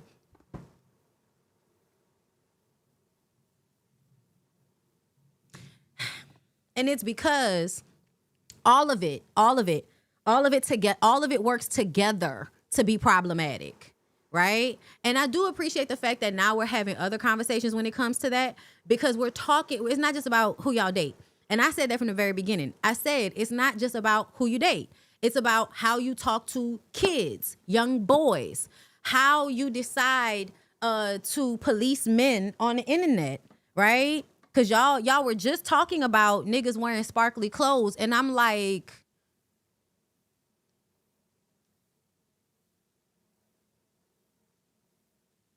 niggas can't like reflections of light? Let me get this straight. Because that's what sparkles are. Sparkles are light reflecting off of particles, right? Like, you know, whatever you put in shiny, the light reflects off of it. That's what makes it pretty.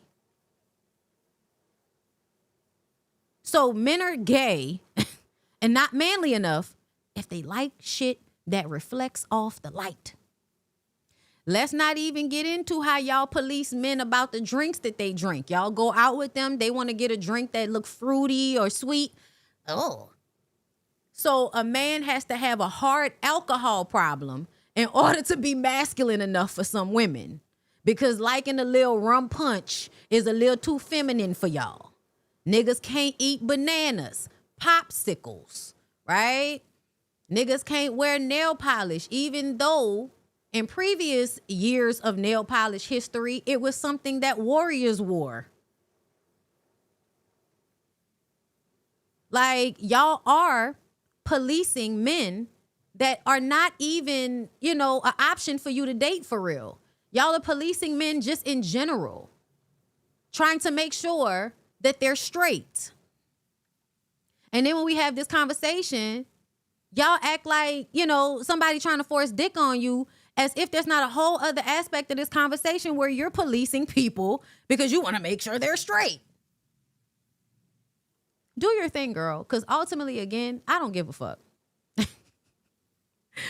But we're going to acknowledge it, okay? If you're going to come to the conversation, then we're going to have to acknowledge it. But let's get into ASAP Rocky, because to me, ASAP Rocky is like a man like that, right? Because also there's a level of femininity to pimp culture. And that's another thing, right? Isn't that interesting that femininity is seen as cool when a man is subjugating a woman? That's the only way it'll work, right? He has to be shitting on a woman in order for him to be received as masculine, because pimps used to walk around very effeminate, but nobody called them feminine for real because they pimped women and because they had a lot of women around them. Very interesting, right? It's almost as if, to be a man means to subjugate or oppress or disrespect or humiliate women. If you do that, that's all you have to be a man. That's a lot of the times what I feel like y'all be getting getting towards. But you know, ASAP Rocky is one of those men that you know, has a pimp aesthetic. Y'all find him extremely attractive. Most of y'all do. At least the way y'all talked about him and Rihanna in these comments, y'all just think they having all nasty ass, you know, sex and all of that, having all of these kids. And he has a level of femininity to him. I enjoy it on him. You know, I think he's attractive. So his razzle dazzle is his razzle dazzle. Now his personality, different conversation. Thing I could say about my woman that people don't know, she a real ass bro. She not one of these Hollywood motherfucking, like, you know, newbies or whatever the case is. No shade to nobody. She really is a strong black woman, and she held me down even when I was at my lowest. How do you go from being a nympho to being locked in with one person, building a family, out the streets? It wasn't really no other broad that could match me that I felt like. This don't got nothing to do with her accolades or her money. The truth of the matter is, when my dad died, she was there for me. When I got locked up in Sweden, she was there for me. When the rally happened, she was there for me. Every time I'm at my lowest and darkest place, rather if we just friends platonically or if we in a couple relationship, she always f***ing there for me, bro. Genuinely. My first album went #1. My dad died on Christmas. I was on my bathroom floor in Paris crying. She called me for some reason to congratulate me. In Paris. We both in Paris. I didn't know she didn't know I was in Paris. And I told her, like, I'm down, I feel like this, I feel like that. Bro, shorty rushed to I don't even know how Rihanna got the key to my room. I stopped answering my phone. She's Rihanna. All that. She walked right in. Yo, you good? You know, like, talk to me, all this other shit. That really was my friend, bro. That's really my bro, like, for real.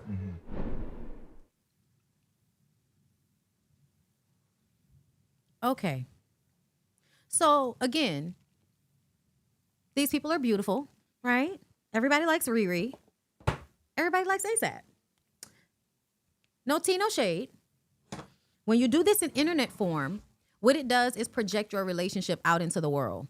So the comments, wow, this is beautiful. Heart emojis, heart emojis. I'm glad he loves and appreciates her. He love her too, bro. So don't play with her. Rocky, we in fact knew she was a real one. Never thought any differently. And Jason, the answer to your question about him being a nympho is simple. Rihanna's a Pisces. I will not elaborate. Oh, okay. Let's put that down.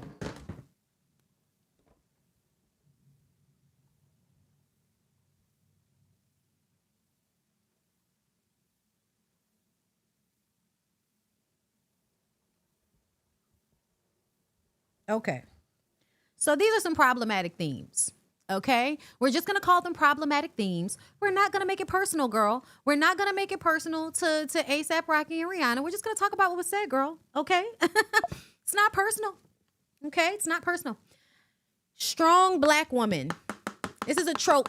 This is a trope. I don't like this. I honestly, you know, because to me, when you tell a black woman, you know, oh, you a strong black woman, that usually means that I can abuse you and you can take a lot of punishment. You can take a lot of punishment. You have a high threshold to pain. So when he is at his lowest, she is most loyal.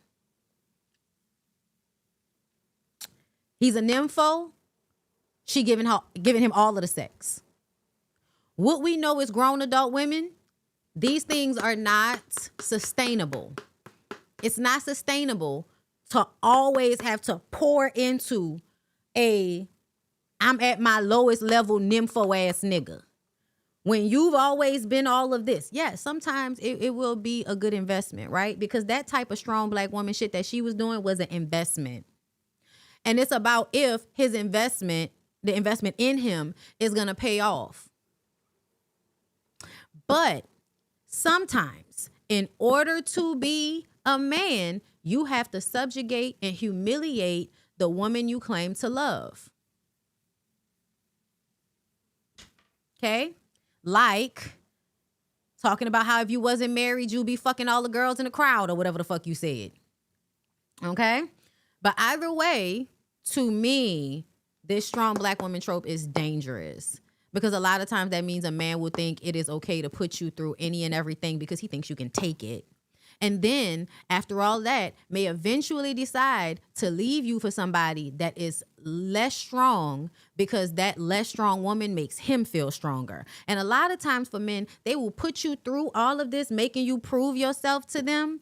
And it will only make them more, upset with you, resent you deeply because you keep rising to the occasion when they want you to break in some type of way. You being a strong black woman will end up with them niggas resenting you for being strong. That's why, okay, okay, that's why I know the board is going back and forth. Y'all see what it is. Lois, loyalty, nympho, all of the sex. This is also made mattress mule.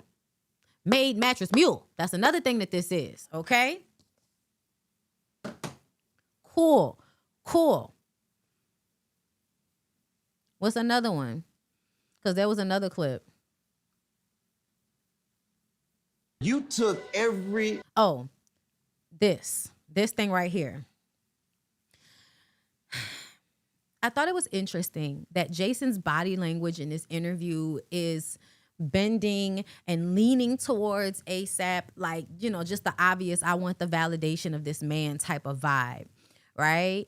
But when he was talking to Carlos, very upright, not leaning in at all, very in control of his body, very I'm the boss in the room. But when you're sitting across from ASAP, there's like a level of desperation happening here. I think that's interesting. Man, every man who had a crush on this one, you took her. That's not true. You know why? She was dating that Saudi prince dude or and whatever. All that money couldn't hold her because here come ASAP. Do you see the way he's leaning forward? Yeah, all that money couldn't keep her because you just so fine. You a Harlem nigga. Like, whoa. Back the fuck up in your chair, Jason. Also, I'm not gonna lie to y'all. Rihanna and Jason Lee being so close is another red flag for me as it pertains to Rihanna.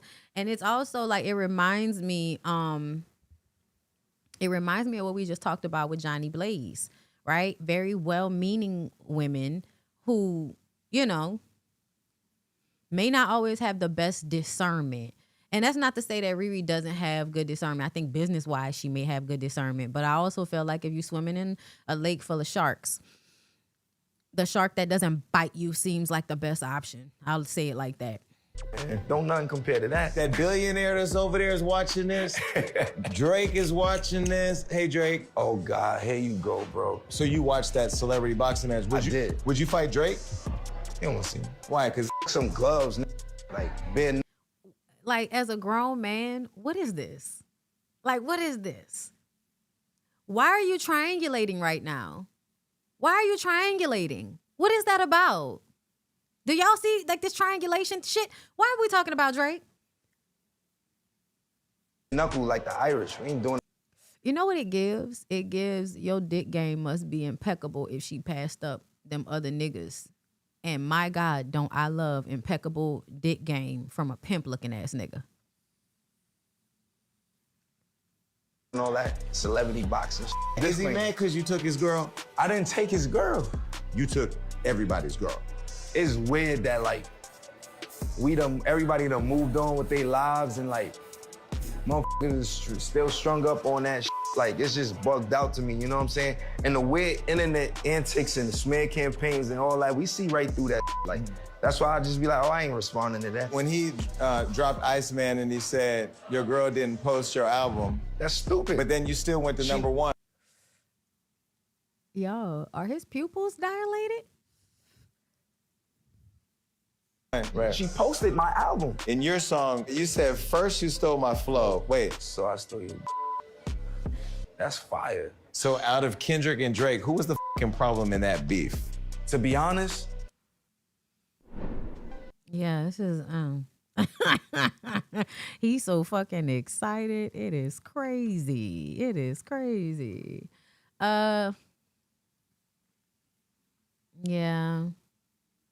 Somebody said, stop acting like Drake has been just chilling, minding his own business. He's been writing songs about Rihanna for over a decade. ASAP can say whatever the hell he wants when he wants about whoever he wants when it comes to his woman. Ugh. If Drake didn't want to be brought up, then maybe he should just shut up. I agree. He didn't take every man's woman. He took every man and woman's woman. Get it right. Jason out here starting problems. Funny how the whole selling point of the interview is talking about Drake. And that's why I'm annoyed with Jason, because nobody needed to talk about Drake in an interview about ASAP Rocky and Rihanna. Nobody needed to talk about Drake.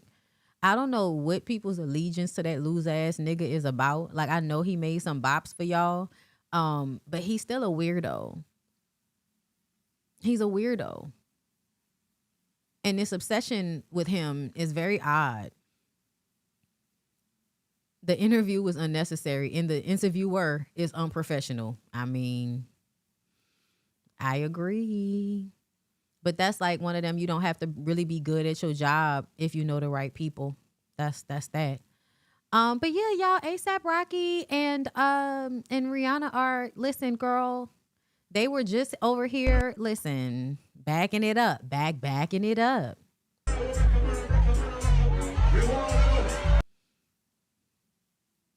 Okay, yes. Bow, put the leg up. Bow.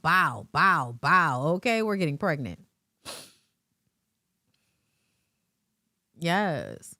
Listen, I be drunk having a good time, so I don't see nothing wrong right now. But sometimes I definitely feel like when they're out, they're performing sometimes. I know it looks like they're not performing, but sometimes I feel like when they're out, they're performing.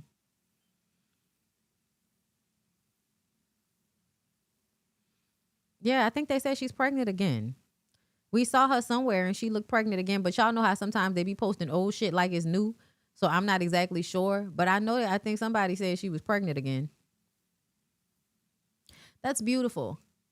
I want to say that, like, having a man that you really are attracted to and enjoying and having babies and being happy with each other. Yeah, I think that's a beautiful thing. Please don't misunderstand me. I just don't trust niggas. I don't trust niggas. I don't trust that niggas will be happy with just that a lot of the times. I just don't, based on their history of eventually growing tired of a woman and then humiliating her, making her feel stupid for doing all of that strong black woman shit at some point. But right now it's great. Also, I cannot get away from the feeling of y'all are having babies to sit Rihanna down and Rihanna being perfectly fine with that, which is great. I think she wants to have all of these babies, and that's perfect. You have money, y'all have a family dynamic, like, do your thing. But please understand the way celebrities have a life that normal people don't have, but normal people are going to superimpose their lives onto the ASAP Rocky Rihanna situation a lot of the times. They're going to look at their relationship and feel like, oh, I want something like that. And what they're going to end up with is, you know, a nigga that talk down to you, which we gonna get into how clickbait really be real. Okay, and when I say clickbait, I mean all of these people that be rage baiting y'all with toxic relationships on the internet. I keep telling y'all, the things that people pretend to be, they usually are, which is the reason why they're okay with pretending to be that thing. When people actually like care about their relationships, when people actually care about how they are viewed and how people may see them on a real level, not just an image, but how they actually are. When they feel like, I don't want anything out there that doesn't coincide with who I am as a person. I don't want to perpetuate anything that makes me look like a lesser individual than I actually am.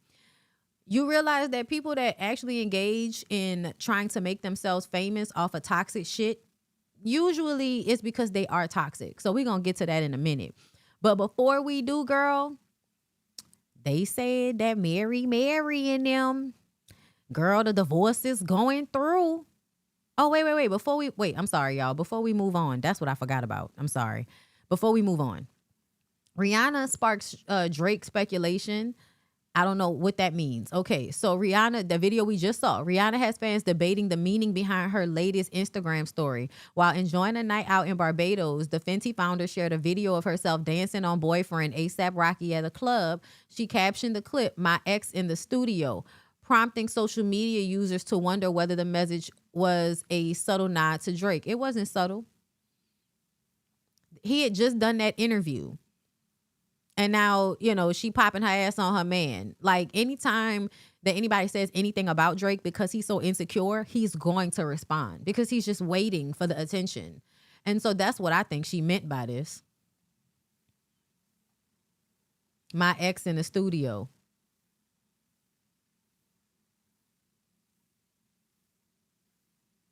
Why y'all did that man like that? So I guess she was saying this is how Drake is somewhere.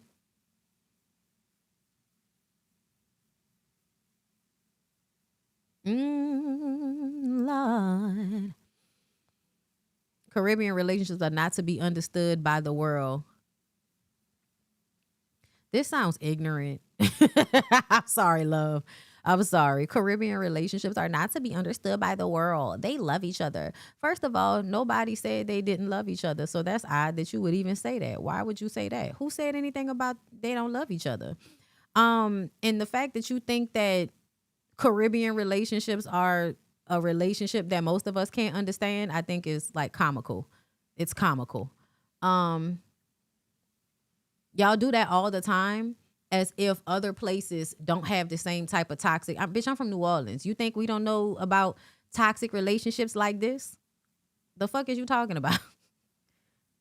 First of all, I was dancing like that on my nigga when we had our reunion and we went down to the girl. Somebody said, I saw you and I saw you bend it over. I was like, yeah, because I was in the club with my husband. You absolutely right. We love each other. The fuck? Mind you, nobody's fucking till it stinks because that's just gross. I don't know what's wrong with everybody. But listen. Definitely until motherfuckers are sweating. He's not Caribbean, so it's not a Caribbean relationship. That's another thing. Nigga from Harlem. Nigga from a city. It's an island, but it's a city. But yeah, I'm just like, the fuck is y'all talking about? Y'all always want the relationship to seem like it's something that other people don't understand. That's how you end up in abusive relationships, because you really think that other people don't understand your basic ass relationship. Like it's basic, girl. It's not that hard to understand. As a Caribbean woman, all the relationships are the same in different fonts worldwide. I'm about to tell you. I'm fucking tell you. I'm like, girl, I don't know what you talking about. We all know about toxic dick that we can't let go of. What you mean? Girl, what you talking about? Okay. Talking about Caribbean relationship. Girl, that sounds like you in an abusive relationship and you trying to, rationalize it in my comments, girl. Don't be projecting and rationalizing shit in my comments like that. That's wild. Oh, yeah. Back to Mary. His people are Caribbean. I don't know what that means. I don't know what anybody is talking about. I don't know why y'all think living on some water gonna mean y'all are in, I guess, more loving relationships. I don't know. I don't know, girl. His parents from Barbados, and he's still a Harlem nigga. So I don't know. If he didn't grow up there, I still feel like, what's your point?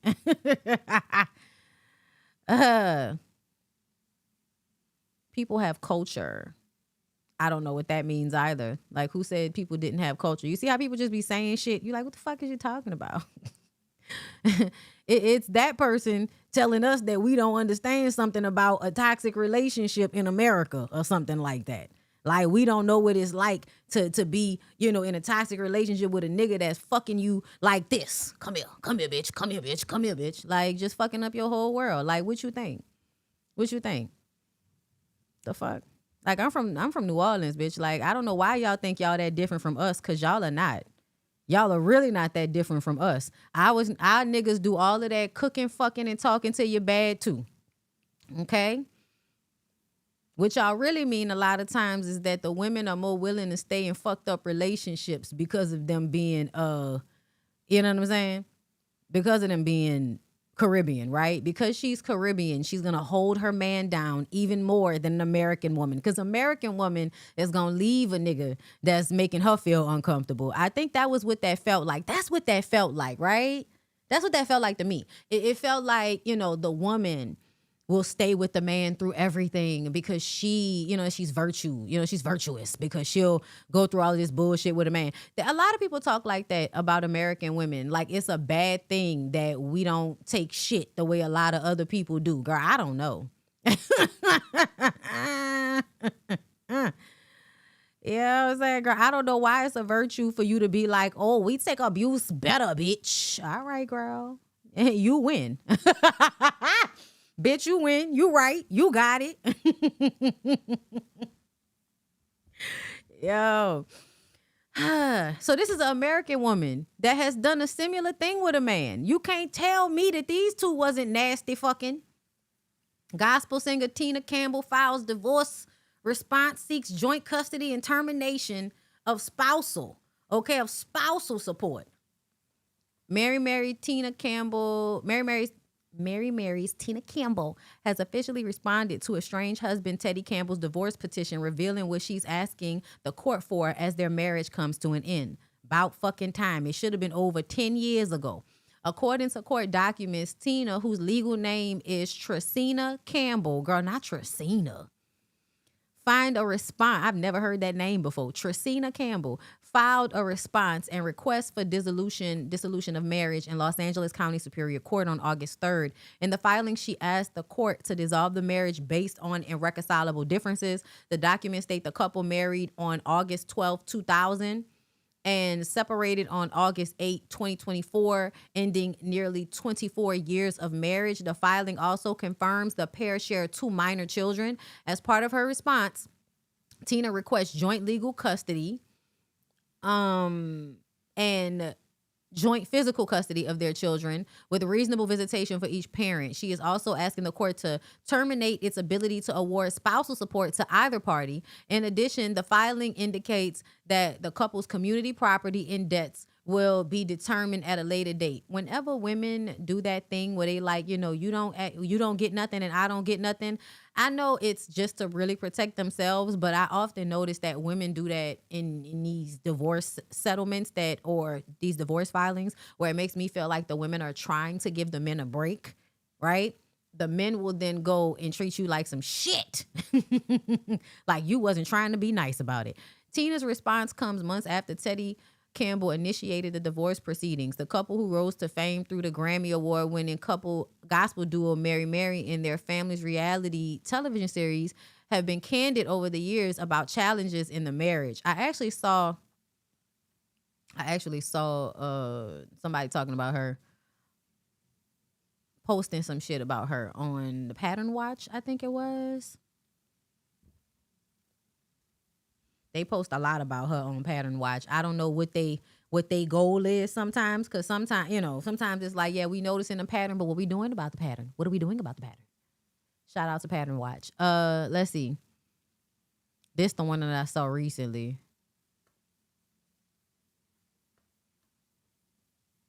They wanted to keep creating the drama that got all the ratings. They would take our story and then they would add a little twist, and by the time we get it back in editing, it's all special. I can't spend all my time looking over your reels and telling you that didn't happen, I didn't say that. And so after a few seasons of that happening, I was like, it's time to go. They wanted to keep creating the drama that got all the ratings. They would take our story and then they would add a little twist, and by the time we get it back in editing, it's all special. I would love to know specifically what twist that she was talking about, because your husband was consistently cheating on you. So I would love to know what you mean. What do you mean, girl? There's certain things I don't wear to church. When I put them leggings on and walk outside, they be hooting and hollering behind you. The men in church are men too. I heard somebody say, well, they lust. Problem ain't my problem. So you're not your brother's keeper? There's certain things I don't wear to church. When I put them leggings on and walk outside, they be hooting and hollering behind you. The men in church are men too. I heard somebody say, well, they lust. Problem ain't my problem. So you're not your brother's keeper? That's their sister. Goo. I think that's problematic as fuck. that mindset, no, I'm not my brother's keeper, bitch. No, I'm not. No, because he's not my brother. He's a nigga that's trying to objectify me. And I should not be making it my responsibility. But this is my thing, because y'all be talking about, you know, tights and all of that all the time. Y'all always talking about tights like it's a big problem. The only time I have a problem with is when they see through and we can see y'all fucking underwear and y'all don't have on a proper underwear, meaning you don't have on black underwear. Okay, with your black ass. The reason why I have a problem with that is because all of those women are so thick that it doesn't matter what they wear, you can see that they have ass.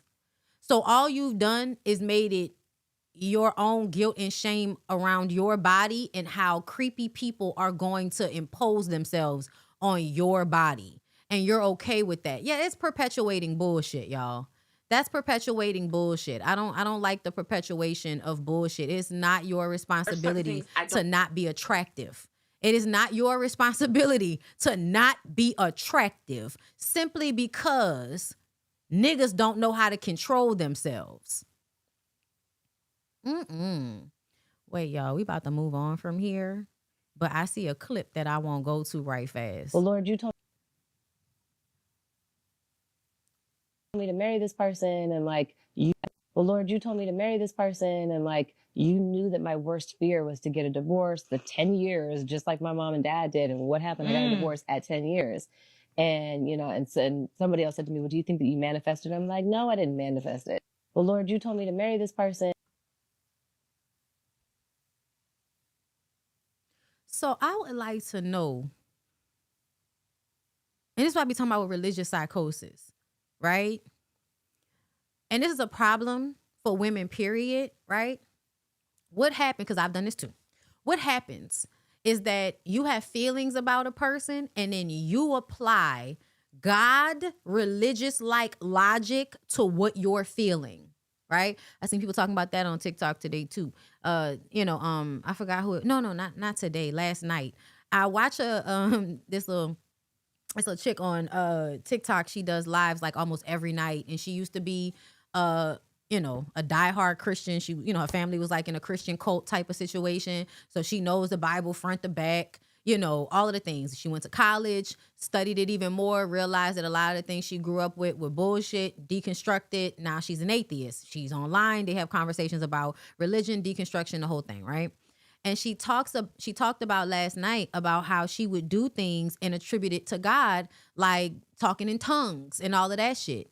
And when she went to college, they would explain the group think of all of that.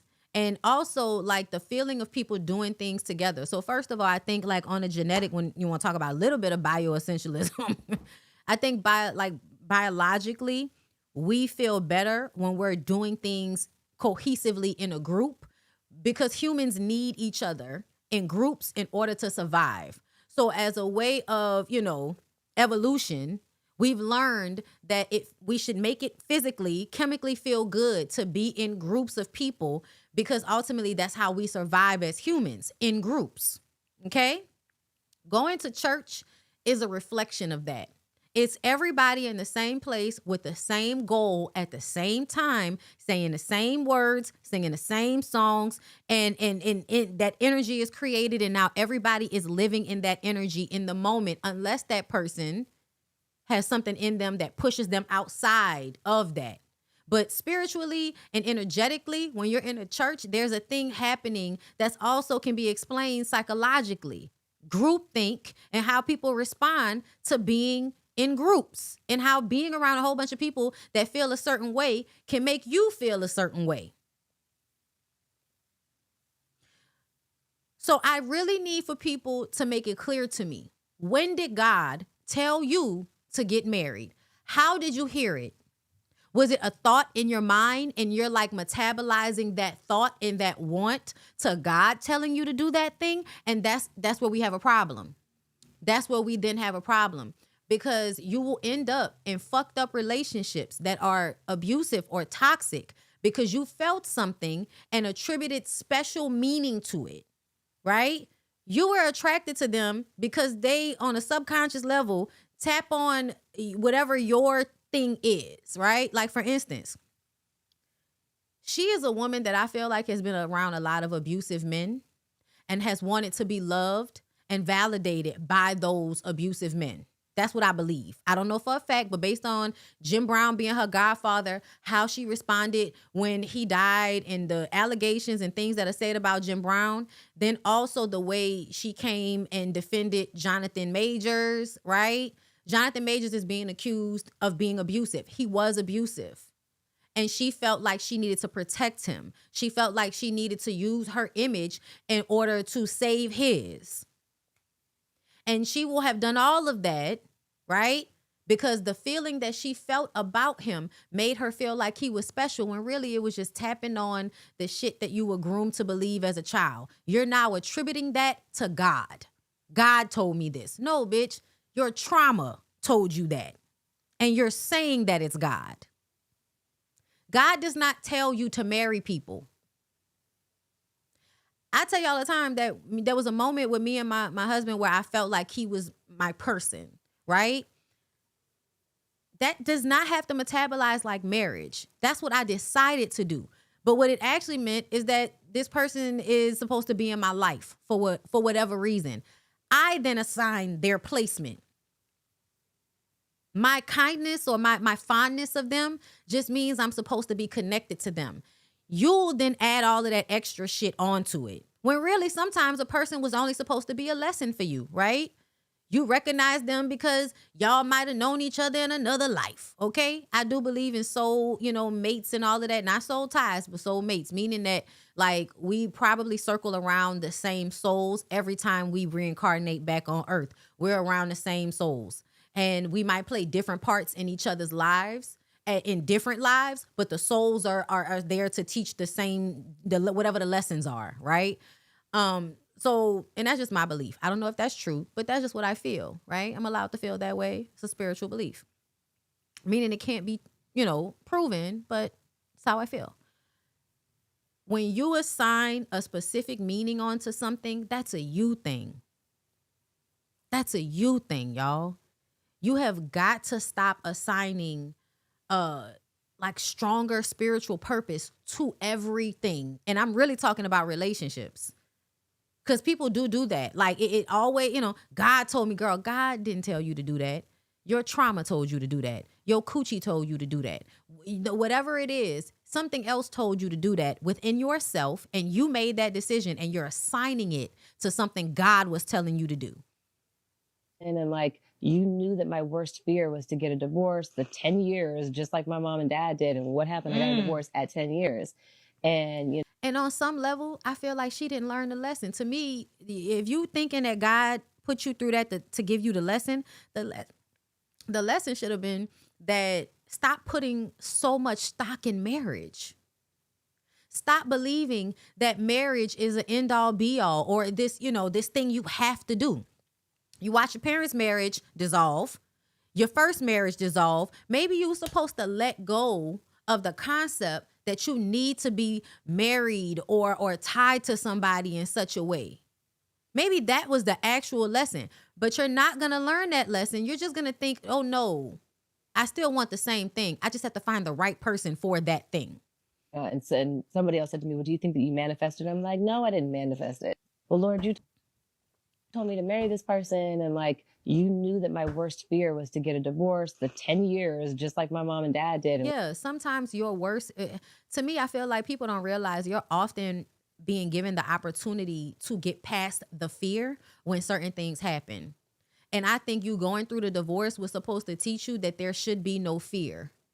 There should be no fear because people are supposed to be in your life as they're supposed to be in your life. And then if they're supposed to move away from you, they're supposed to move away from you. But because you think it's supposed to be a certain way, you won't allow it. And then you place blame or guilt or shame onto you or the other person because the relationship has just come to a point where it needs to end because that's just the way the story is supposed to go. People don't know. A lot of us are not living in how our life is forming for us, but our expectations of how our life is supposed to be forming. And I think that's one of the things I've learned that is harmful to one's psyche is the idea that your life was supposed to go a certain way versus living your life as it comes. You know what I'm saying? So girl, because there's always somebody out there thirsty over dick. No matter how hard we give y'all evidence that you need to have some type of, inner self-control when it comes to the amount of love and admiration and self-sacrifice you're willing to give for relationships. And, specifically in relationships between women and men. And when I say specifically is because, on a larger scale, y'all act like we're not being oppressed.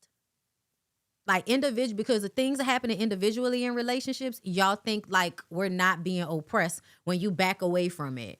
But we are, as women in this country, we are currently being oppressed. Just because you can freely move about your cabin does not mean that you can freely move about your cabin. You know what I'm saying?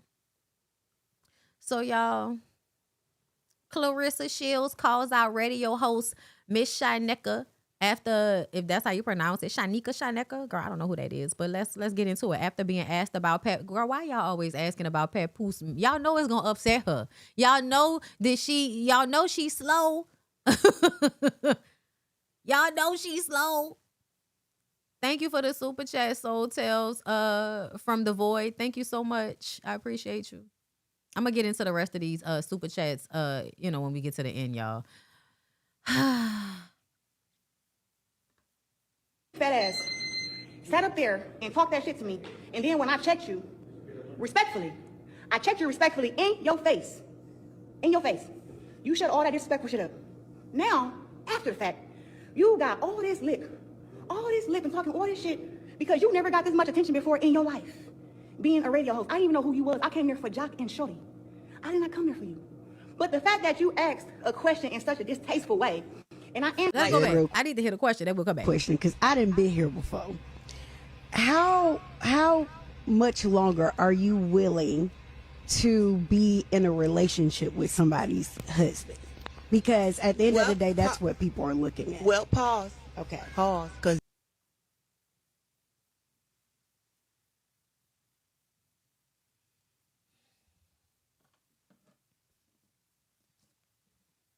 that's not somebody's husband. Okay. Papoose filed for divorce. Y'all hate to say that word, but it's the word that's out there. He filed for divorce because he's serious about me. So I'm not with somebody's husband. Okay. And if you're going to call him her husband, make sure you call her his wife. And also hold her accountable for what she's doing in her life. Because she has a man who she's big about. So don't make it seem like it's just one-sided. I'm not with somebody's husband. I'm with the man who filed for divorce, who's serious about me, who has done things for me that I've done for him. So that's not what it is. They say that because they want that to be the narrative, but that's not it. People go through divorces and breakups more than anything in the world. That's why it's such a big talk. Oh, we know. Like, real question, because I didn't been here before. How much longer are you willing to be in a relationship with somebody's husband?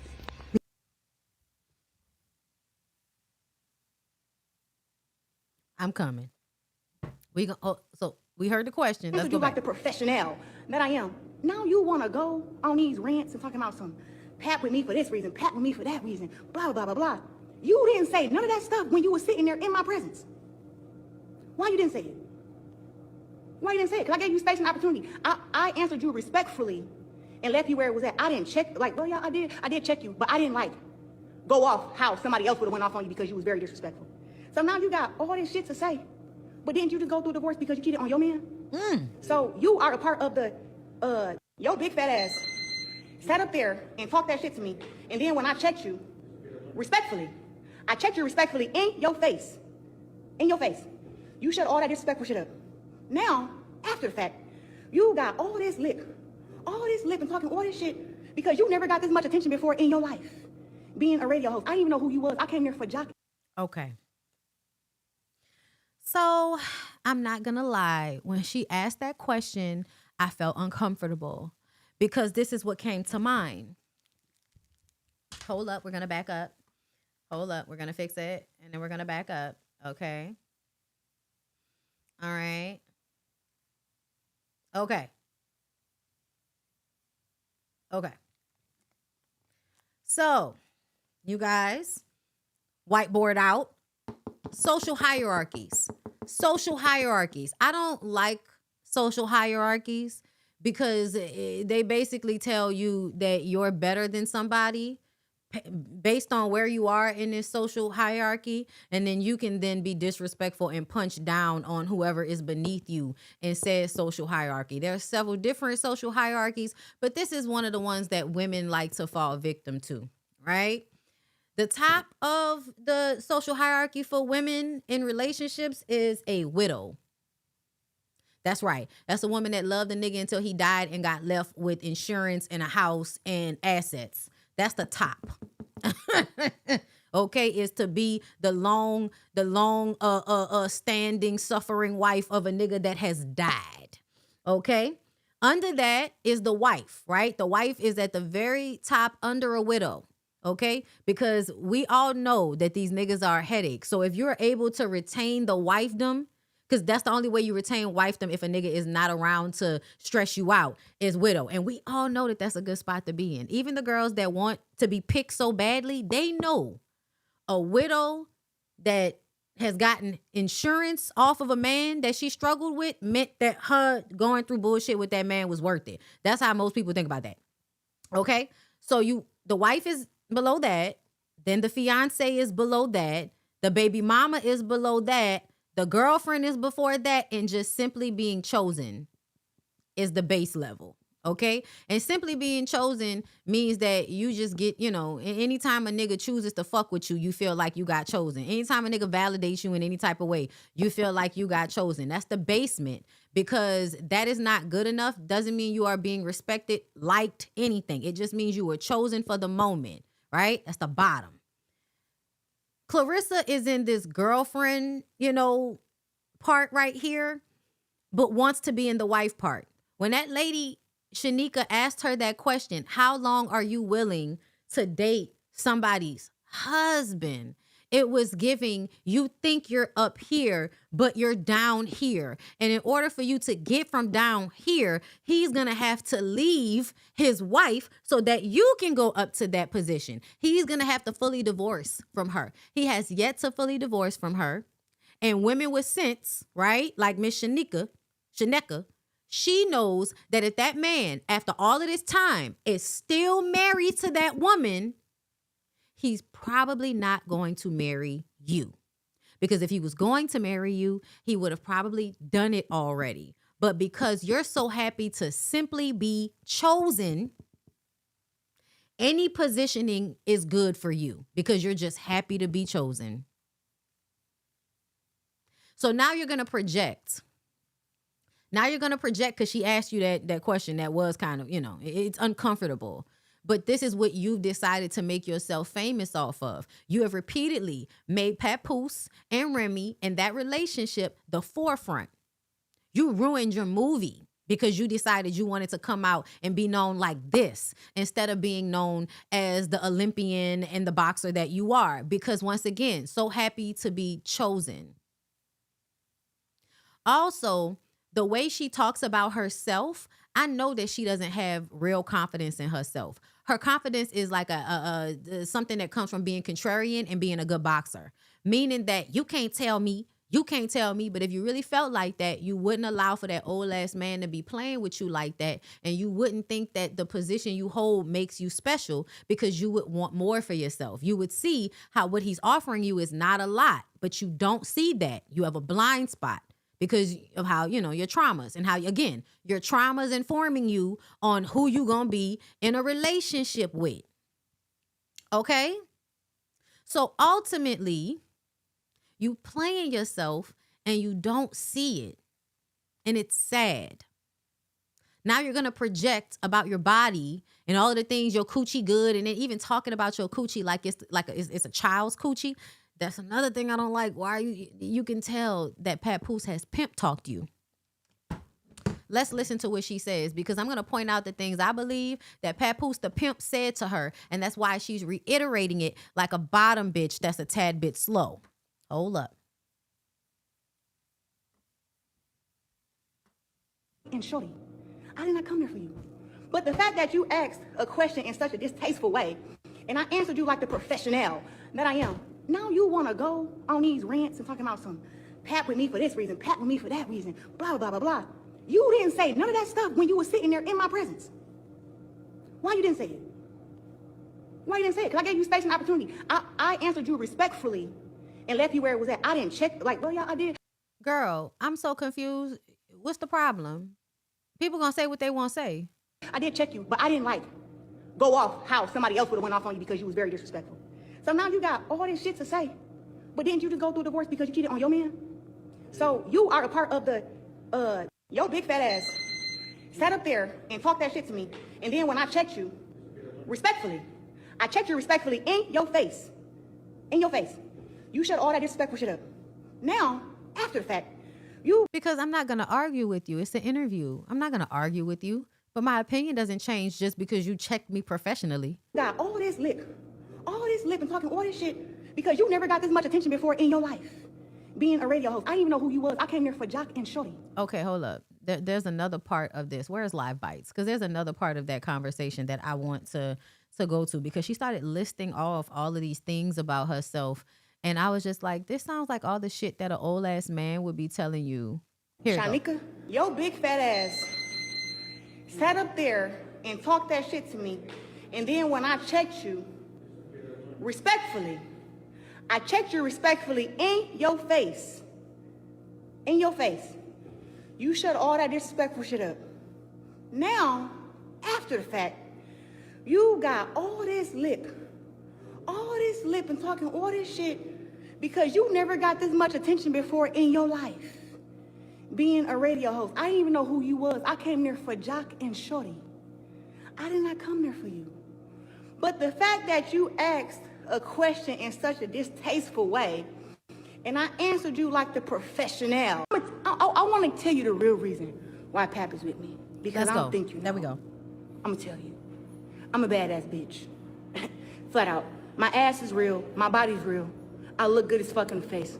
I'm successful. I'm young. And the things that my little punana can do is amazing.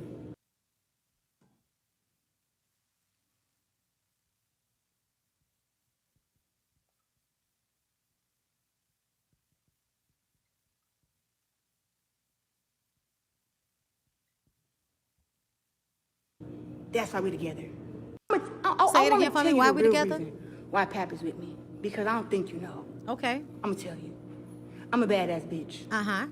Flat out. My ass is real. My body's real. I look good as fuck in the face. I'm successful.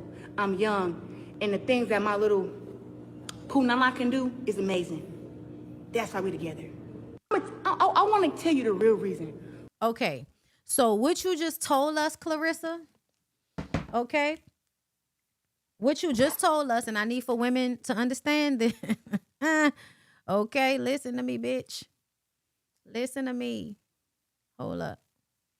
I need to back that ass up. Back it, back that ass up. Okay. Pap is a pimp. Okay? Pap is a pimp, you guys. A lot of New York niggas are pimps. A lot of New York niggas have been groomed and raised to pimp women in various different ways, right? But what essentially this means is I will create a Romeo pimp connection with a young-minded person, and then I will milk them of resources while whispering sweet nothings in their fucking ear. So when she tells you I'm a bad bitch, my body and my face is good, my coochie is lil, I'm young and I'm rich.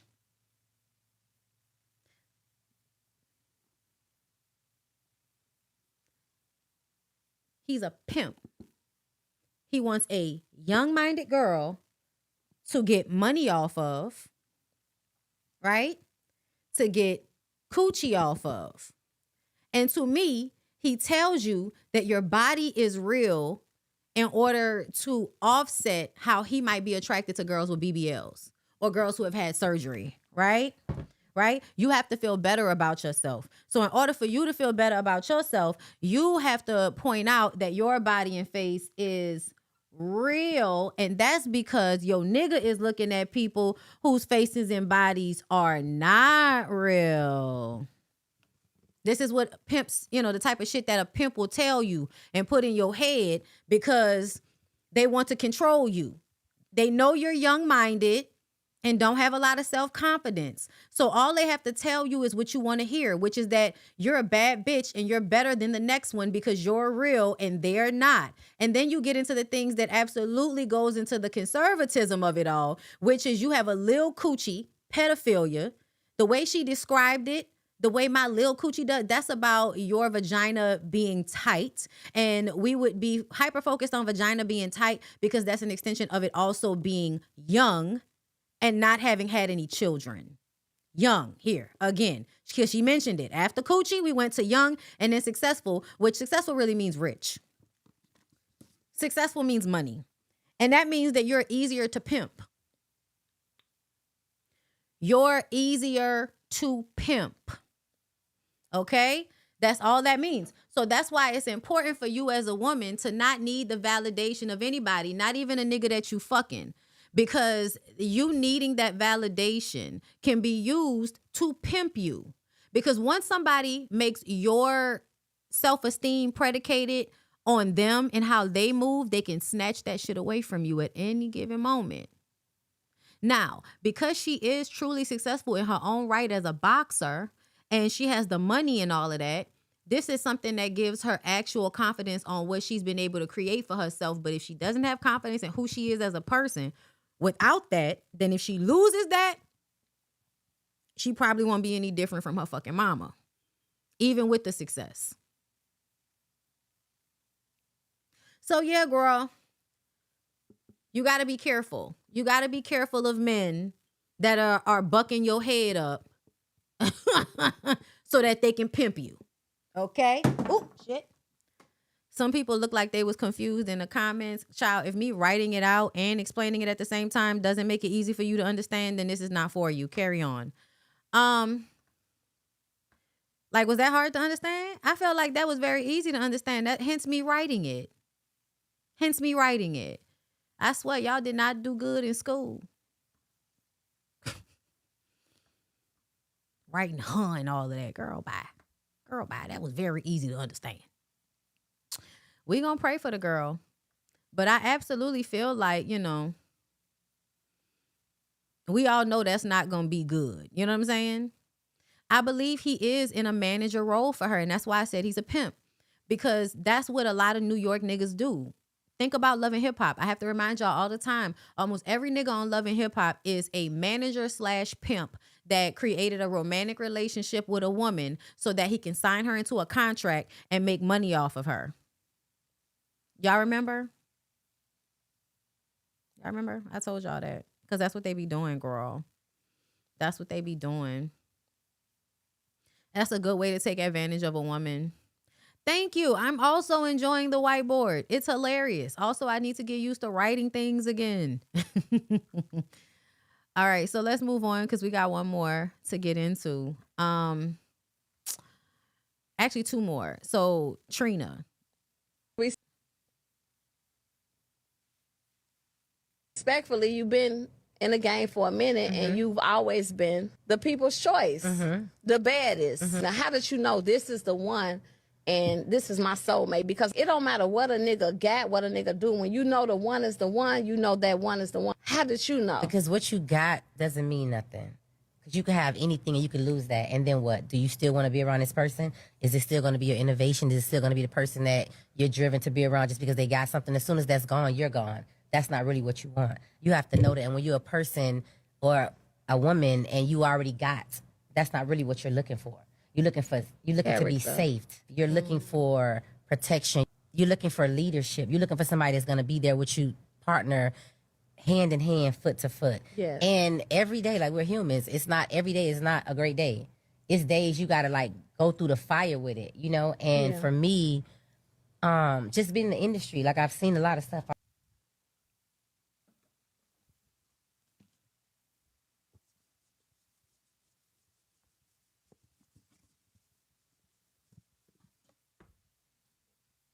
I've seen it all, so I'm not impressed. What am I driven by? Like, what do I really want? What do I...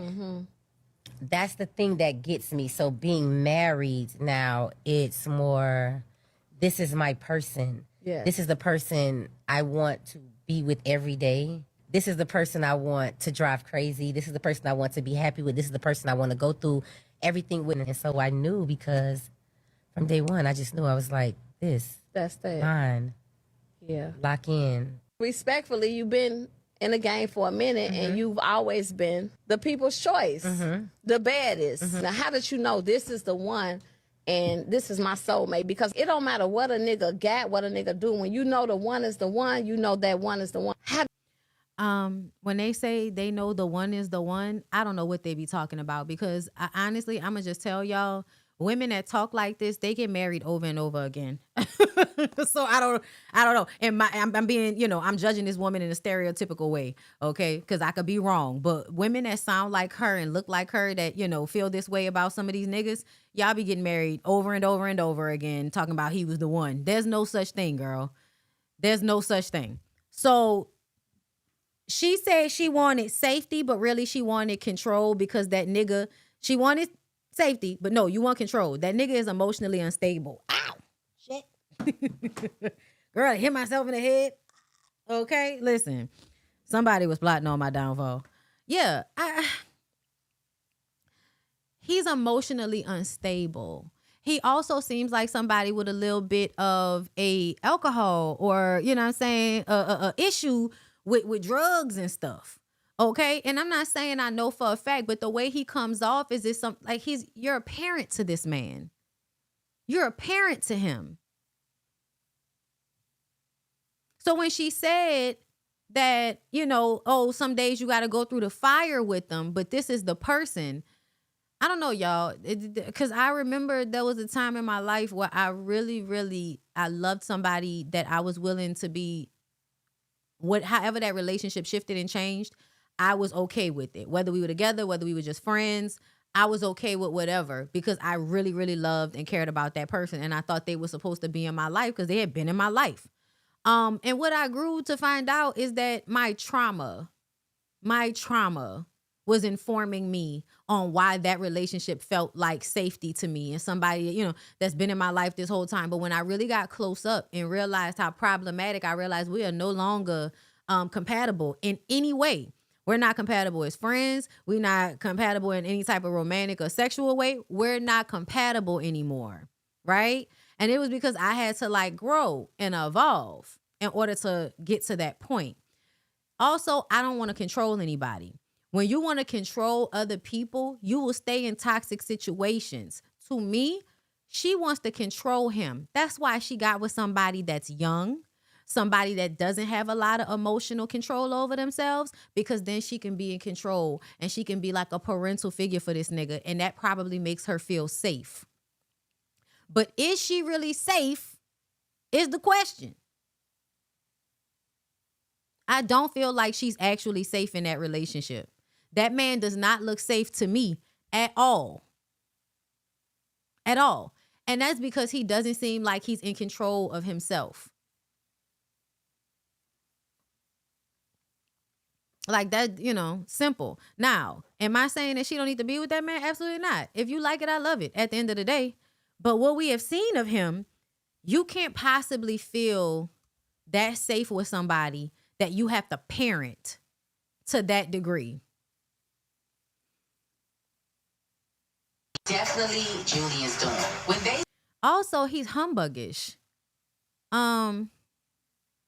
He's very, very humbuggish to me. Last year, the world of hip-hop was buzzing with the surprise announcement that rapper Trina had secretly tied the knot with rapper Benjamin Swerve Kearse Jr.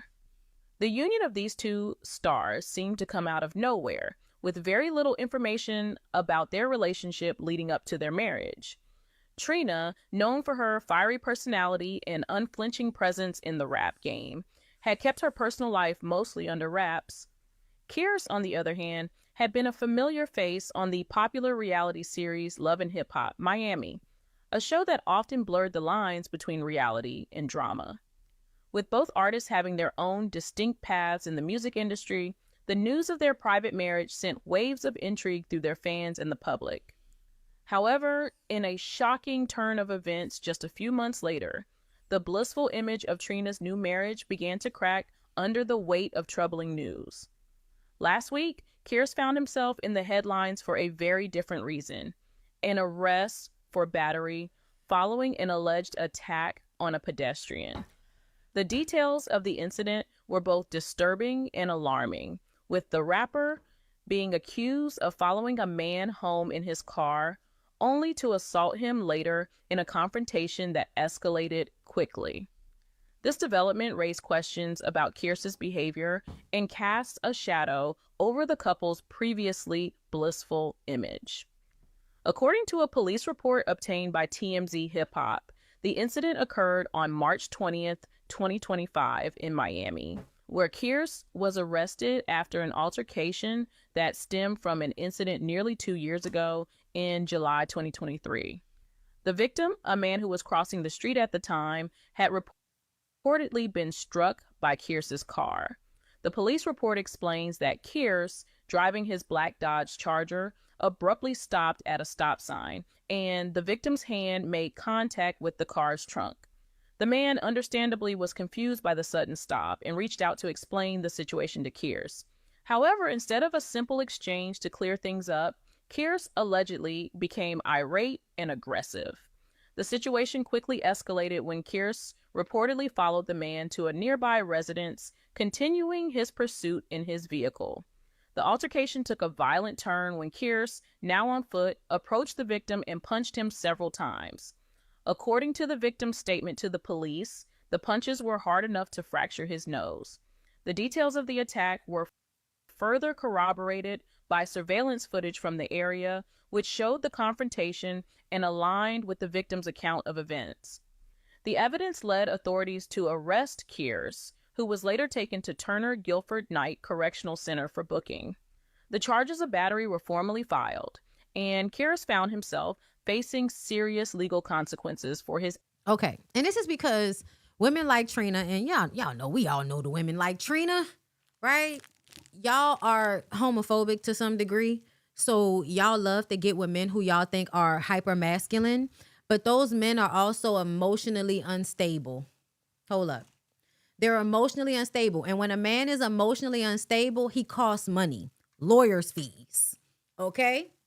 The man costs money, lawyers' fees. Now you're having to use money that would have gone to doing whatever the fuck you wanted to do. You're going to have to use that money to pay for the fact that the man you've decided to legally bind yourself to is a hothead with no emotional stability. If you wanted safety, that's not safety. But he's violent, and that makes you think he's safe for you because he's not violent with you. But in real life, nobody is violent in a vacuum. A man who does not have enough self-control to not follow a pedestrian home to beat him up in a simple traffic situation is somebody that at some point is going to be abusive to you. And because you're the strong woman that you are, a lot of times you'll be in an abusive relationship and you'll let it rock because of who you are and how that will look so fucking shameful for you, Trina, to be being abused by a drunk, young, out of control nigga. But you think him being violent means he's safe for you. That goes back to straight women, right? That whole conversation that y'all won't let go of about bisexual men and I don't want to date a man that's done this and done that. This is not that argument. But I feel like this is how that shows up in real life. In real life, you choose men because they give you all masculinity when it comes to hyper masculinity, being violent, being somebody that'll, run off and beat somebody's ass for no apparent reason. You a hood girl, so you think that equals safety. That does not equal safety, baby. That doesn't equal safety. Actually, that means unsafety. Bitch, you are going to be put in more of a harm's way with a man like that. And we saw it on a reality show, but you don't think, it's real because it's a reality show. But what it actually showcased was that your husband has an inability to control his emotions. That's not safety. That's not safety, Trina. And honestly, y'all know Trina's problematic, but that kind of makes me scared for her. Cause like if a man is willing to do crazy shit like that, at some point, him trying not to let that hit you he's not gonna care. You know what I mean? Like at some point, his emotions, which get the best of him, will get the best of him as it pertains to you. As it pertains to you. And what are you gonna do? What are you gonna do if that young, out of control nigga decides to be abusive towards you, Trina? Because you're not gonna be able to get your phone fast enough. I noticed that a lot with black women that grow up in the South. Your attraction a lot of times to hyper masculinity is absolutely, a misogyny thing. Yes, you will be the next victim if a person has emotional control issues. Exactly. We're just going to stay tuned on this situation. But, recently, we saw this, right? If you want Trina, you have to also bring him on, which I feel like within itself is a problem to me. I know that might seem sweet and loving and all of that, but I always feel like when women add niggas to their business, they fucking up. Were completely stunned when Trina walked off and let her husband perform.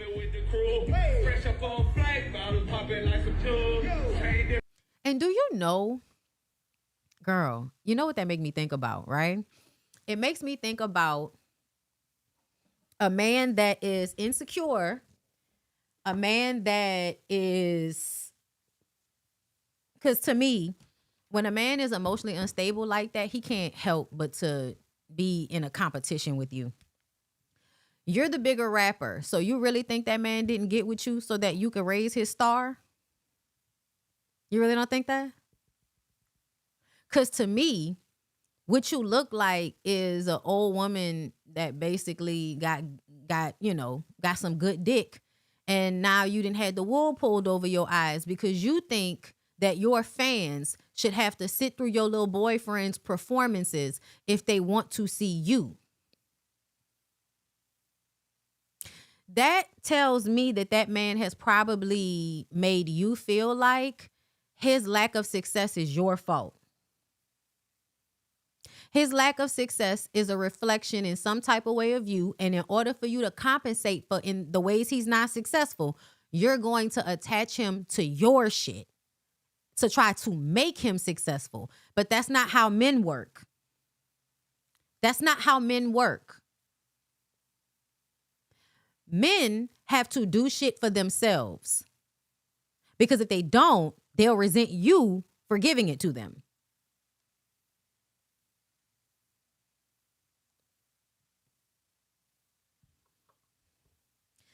I don't really want to write nothing down for that. Like, because I'm just really seeing it as you getting gooped. You getting gooped, but you think it's love because, niggas like him got emotional issues. They know how to cry and fuck good. So you think that the feelings and the emotions are real, but you're a lick. You're a lick. You were an older woman that had lost a lot of people in her family. And here come this young, attractive, out of control nigga. And you can be a controlling factor in his life, help him get his life together and all of that.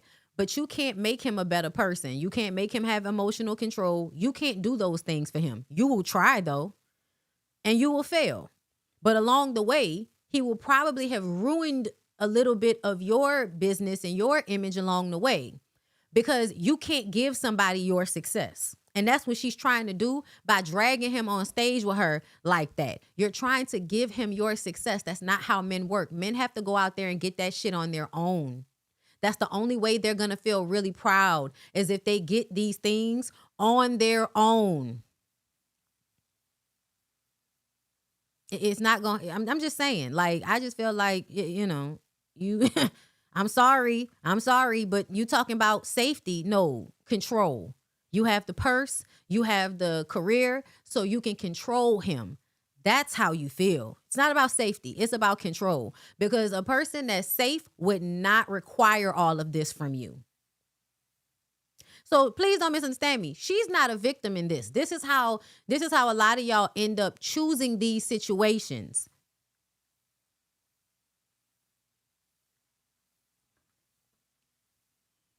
Because hypermasculinity is a lie. And what you really should be looking for is for a person to be a fucking adult. Y'all be like, a man. You need to be looking for a motherfucker to be an adult. An adult. Somebody that can handle their emotions, handle their finances, handle their own career, clean their own ass, cook their own food, buy their own car, have their own cell phone number for more than 6 months. You are looking for men that can take care of themselves. That's an adult. That's what's supposed to be an adult male. That's a man, is an adult. Y'all don't be looking for adults in these niggas. Y'all looking for dick y'all can control. Good luck with that. Good luck with that, okay? Because to me, I feel like a lot of times you end up stressing your own self out. I wonder why I wonder if, girl, why are you dressing like this lately? Because he performing with you. Does that mean that you giving him money? Is some of your wardrobe budget going towards this man? We have questions. I mean, that's that lady business. She came to us to talk about it, but that's that lady business. Either way, the way he interacted with people on Love and Hip Hop, the way she allowed for him to disrespect Bobby.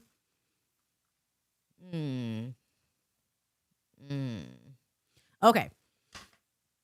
So let's get to this other story. This last story I wanted to talk to y'all about is when clickbait and rage baiting people is real, but the people don't recognize why it's real. So I don't know if y'all remember. I don't know if y'all remember this lady. Okay, it's Donna and DC. I think Don and DC are their pages, right? They're a couple on TikTok. They one of them couples that made a lot of content from rage baiting people, from real issues, right? A real issue of abuse in people's households is men eating all the food and leaving only a little food left for the rest of the family. So that's the skits that they would do. To me, I feel like people can say what they want to, but the type of skits that you engage in, I think, is subconsciously showcasing your mentality, regardless to what you say. Because it's not the same thing as acting for real. It is, but it's not. Like, it is acting to some degree. But I find that the people that are willing to blur that line when it comes to reality TV, that is a lot of times who they are. Acting used to have like a really broad line between who I am as a person and the role I'm playing. Reality TV blurs that line. And reality TV blurring that line created the space for social media platforms to create that same blur where we don't know if we're seeing something real that's fucked up or we're being rage baited. And a lot of times we're being rage baited with these little clips. But the fact that these people even pretend to have this type of toxicity tells me that they actually do have it. Maybe not in this specific way, but there is something toxic that's happening, because why are you okay with playing around with your relationship like this for profit? It's because, morally you think that the attention and the money matter more, which tells me that the health is probably not that great. The health of the relationship, the health of the mentality of the people in the relationship, not that great. I don't care. Okay, hold up. Y'all not gonna be fucking up my shit. Ate up almost all the stew meat prepared for the whole family, leaving only a small piece. He even regarded this as a prank. When the wife questioned him, he not only didn't immediately make amends, but his explanation only made her angrier. The incident began when the wife had prepared a pot roast in advance, originally for the entire family, including the children. The husband, without a second thought, ate up the entire pot of meat, completely disregarding that it was the family's dinner for the day. When the wife noticed this, she immediately questioned him about where the meat had gone. He explained that it was just a prank, wanting to finish the meat to see his wife's reaction. What was even more terrifying was that before his wife and children had even eaten, he still wanted to take the last bite away. After this video was exposed, it completely enraged the netizens. He completely failed to consider the other members of the family. Even if he didn't leave any for his wife, at least he should have thought about the children not having eaten yet. Many netizens believed that if this was a prank, he could have hidden the meat instead of actually eating it. This is an unacceptable level of selfishness. This man didn't destroy a pot of stew, but rather... Okay. Now, if you actually been to their page. Y'all, it's so gross. I actually saved the video from when he allegedly got arrested, because the nigga got arrested because he was destroying property at her house. And this is what I be talking about. So remember I told y'all, and I posted it on my YouTube page so that y'all can see that movie I was talking about, the Johnny Mae Gibson FBI story. If y'all actually watched that, y'all saw the main issue in that lady's life was her husband not being able to deal with how exceptional and successful that she was, because he thought he was the one that was supposed to accomplish all of the things and she was just supposed to be a wife. Well, he didn't accomplish any of those things, and she was brilliant. So she went on to accomplish things. And throughout their marriage, no matter how much it seemed like he actually, was attracted to her, still wanted to be with her, he made her pay for the fact that she went on to be successful. And so when you recognize how often men have that feeling of sabotaging the woman that they're with, no matter how much she loves them, if she's more successful, if he feels insecure about her success, he will sabotage her. Eating the food and all of that shit is a version of that. So this was the girl talking about the shit.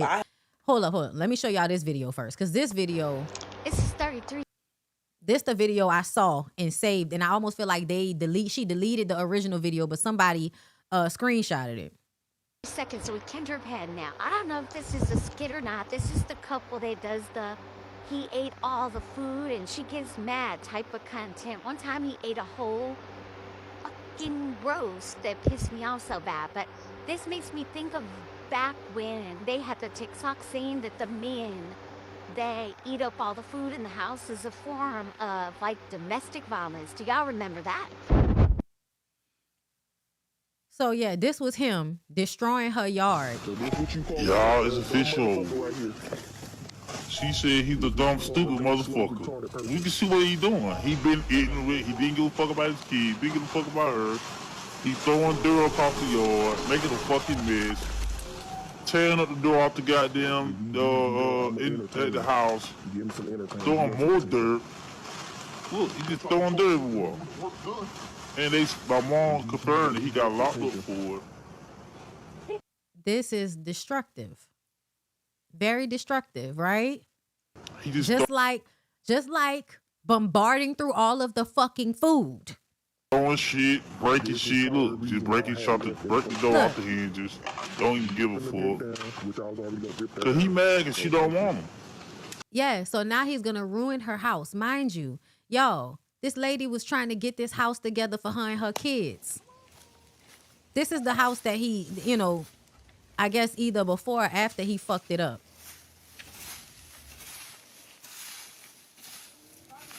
Now look how peaceful. Do y'all see how peaceful this house is and that nigga is not there? That's why we be trying to tell y'all to just fuck these niggas and be with them away from your children, but stop moving them into the house with you and your kids. Stop. Be a grown fucking woman and go leave the house to get dick and then come back home. But your house is so much more peaceful now that nigga ain't there. Look at the kids, the dogs, everybody running outside, happy.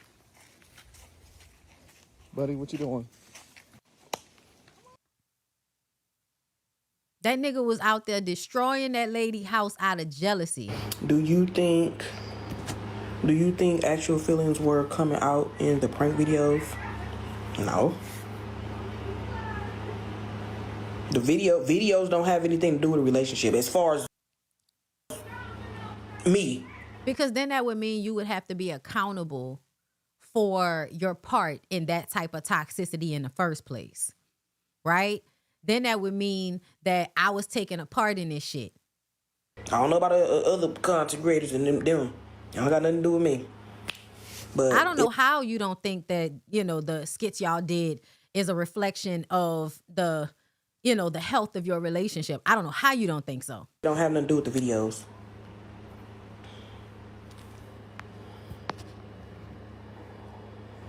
Just eating all the damn food up anyway. Like I said, I'm gonna be quiet on that. Do you miss him? To be honest, y'all, no. I'm gonna be 100% honest. No, I don't miss him. I know it's a little fucked up, but shit. Now, why would I that be guess I'm fucked just up? fucked up then. Why would that be fucked up? Because what's expected and what makes you good is being able to stay and still be in love with somebody that would just be fucking over you or just being cruel to you, being stupid. You know what I mean? Like,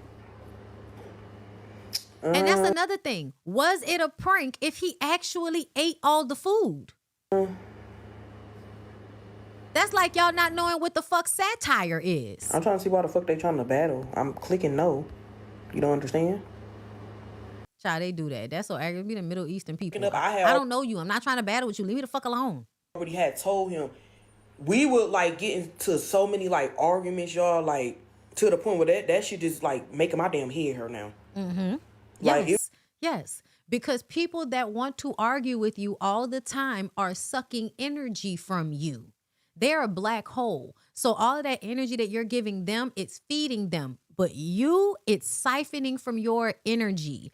This is the reason why I don't like being around people that like to argue all the time. You're not about to have my pressure up and be making my fucking head hurt because you think I'm some well you can pull from. Get the fuck on away from me. Go argue with a corner or something like that. It was just crazy. It would just be like arguments about stupid shit. Like just stupid shit. Yeah. And like the last argument we did get into, it was three. First argument he started, he was saying something about cause we was, we in Minnesota. He had, I guess it was like a guy here or whatever that like it was like one like a little Mexican or something. They was like doing like yard work, like lawn care, stuff like that. So he got mad at me and was basically talking about some cause I was having my brother do my grass for me. What she's basically going to explain is that he couldn't do the grass, so she paid somebody else to do it, and then he got mad and did what he did and destroyed everything because she paid somebody else to do it.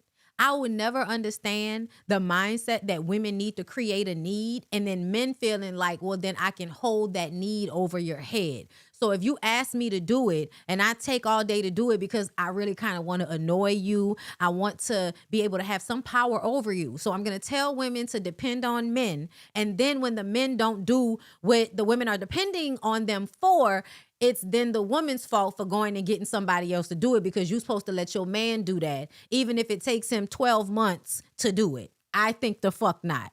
Because to me, that's no different. Y'all remember on Love and Marriage Huntsville, Marceau never wanting to get that office together for Letitia? It is a control mechanism. It is a way to control and suck the energy from somebody.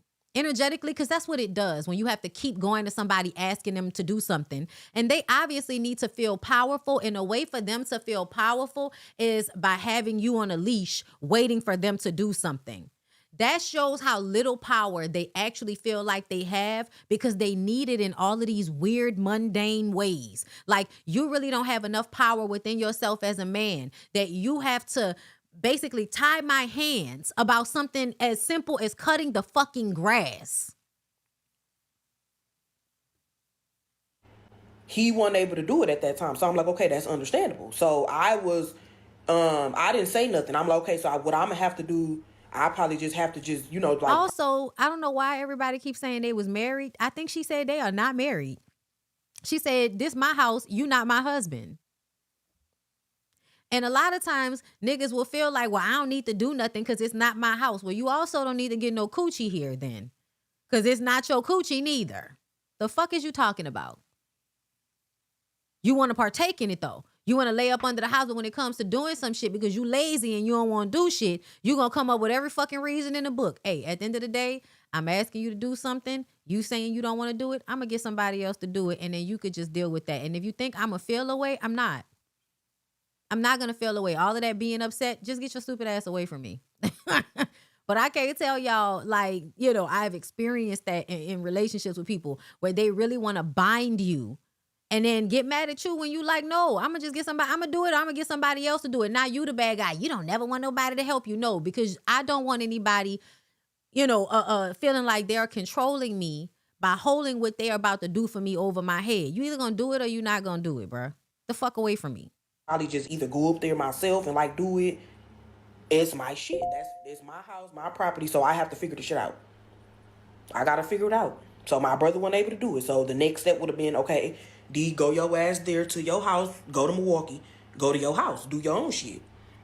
So he was just saying, oh, that's why you need to start doing business right. You got your business degree, but you don't be handling. I said, dude. So he's jealous of you. Like I said, you got this house, you got your business degree, you think you know every fucking thing. When people say shit like that, it is because they are jealous of what you've been able to accomplish for yourself, and they haven't been able to accomplish it for themselves. So they're going to try to make it seem like, you know, you got your fucking degree, but you're not doing what you're supposed to do. You're trying to demean me. You're trying to demean me. Don't do it. Okay? It's not my fault that you didn't go to school. It's not my fault. Okay? You the fuck? Absolute jealousy. Absolute envy. First of all, you didn't give me the motherfucking number. I had my brother originally doing the shit, so shut the fuck up talking to me for one. And for two, you was the person that was contacting this dude. You was contacting him, not me. You didn't give me his information. So how the fuck do I supposed to know, okay, so what you want me to, give me the information to the person. Then I ask for the shit, you take all fucking day to give me the information. So what are you talking about? All of that's girl, everything she's saying is purposeful. Even him like she don't see him eating the food and all of that as a part of what's happening here. But to me, I don't know how else to call it, but it's like negging of some sort. But it's just like this constant creating friction. Constantly creating friction. When men are constantly creating friction with you for no reason to like, and that's why I can't stand when niggas act like they so logical and they just be trying to solve the issue. No, the fuck you don't. No, the fuck you don't. Girl, he jealous of you. Girl, he wants your life. Niggas be trying to fuck you and what you call them with you at the same time. They trying to take your destiny, girl. They trying to destiny swap with you. Yeah, y'all.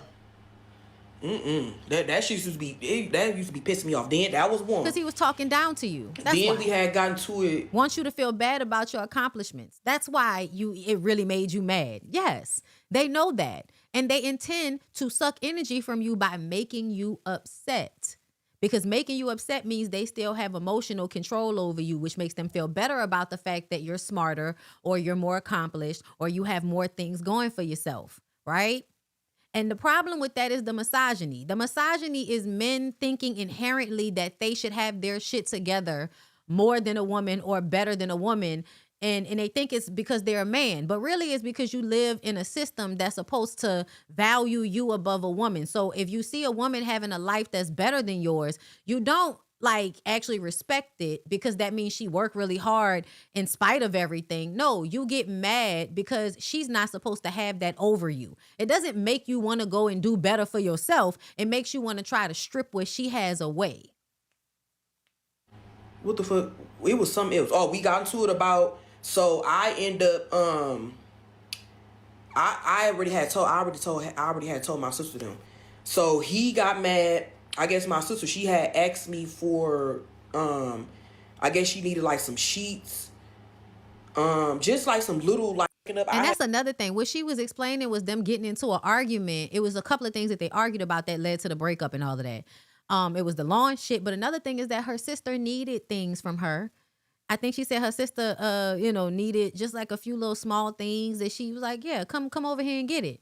He telling her that he don't want her to give shit to her sister, which is another like red flag. Girl, when I tell you, them niggas will try to keep you from helping people because they don't want people to have access to you because they own you.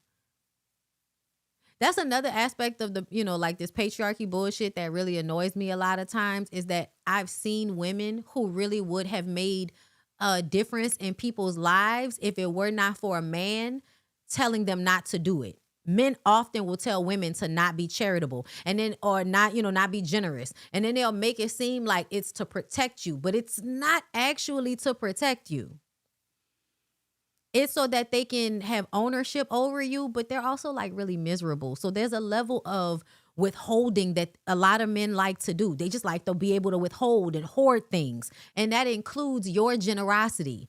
Men will try to hoard their, partner, woman, whatever. They will try to hoard the good things about her and keep other people from getting it. So if she's a generous, loving person and she's always giving you all of these chances, you don't want her to give that to other people. Very interesting shit.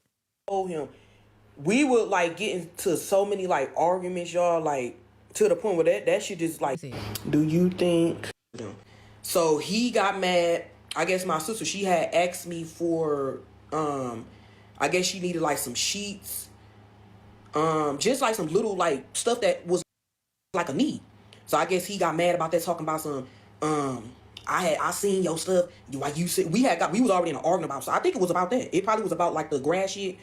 Because I was having my brother cut my grass, but he wasn't able to do it. So he was talking about some, you got a business degree and this and that, but you didn't handle business right. And I didn't say nothing to the dude because I'm thinking you still have your brother. I said, I don't give a fuck.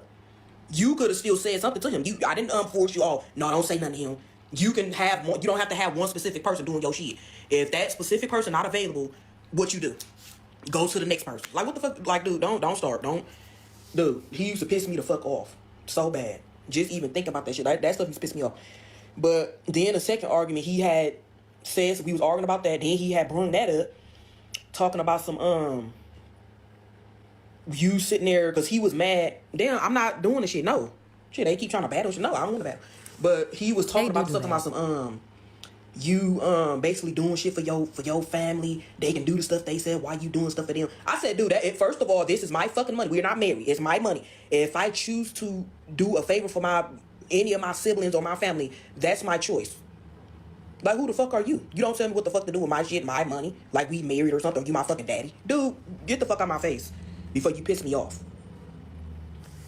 Yes, that's what it was, control. Want to be in control.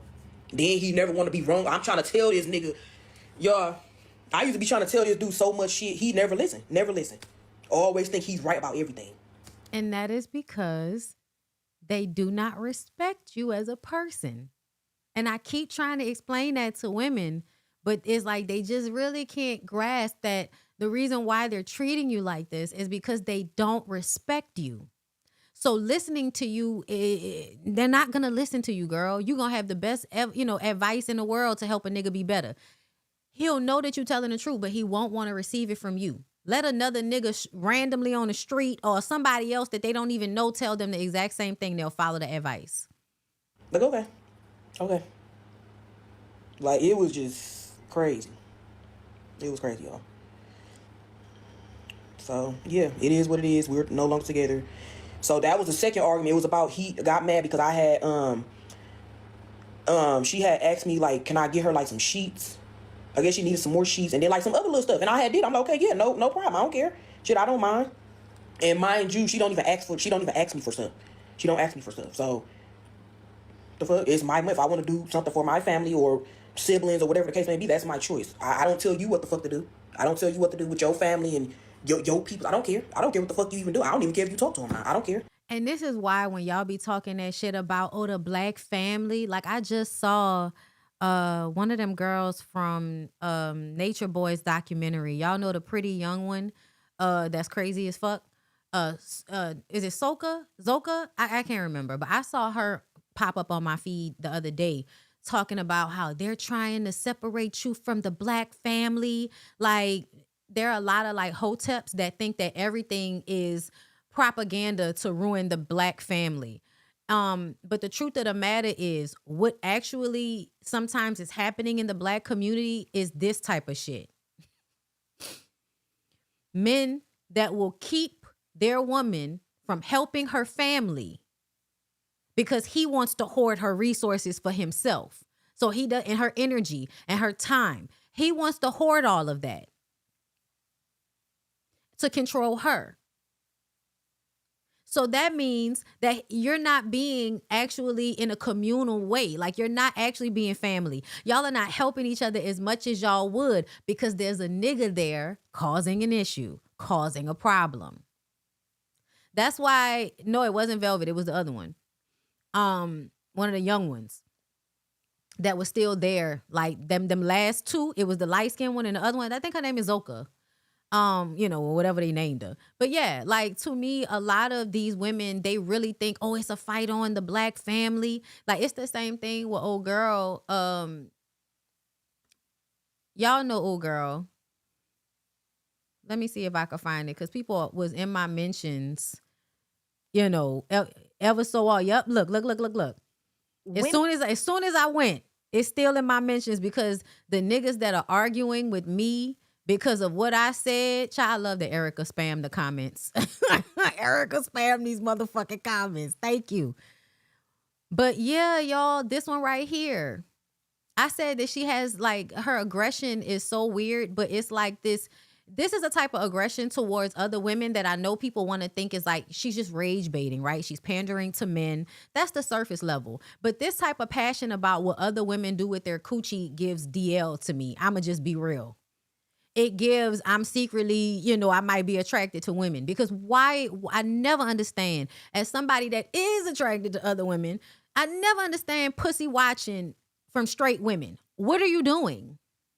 Men have such dysregulated emotions. Wait, what do you mean by that? They do. They have such dysregulated emotions. Women.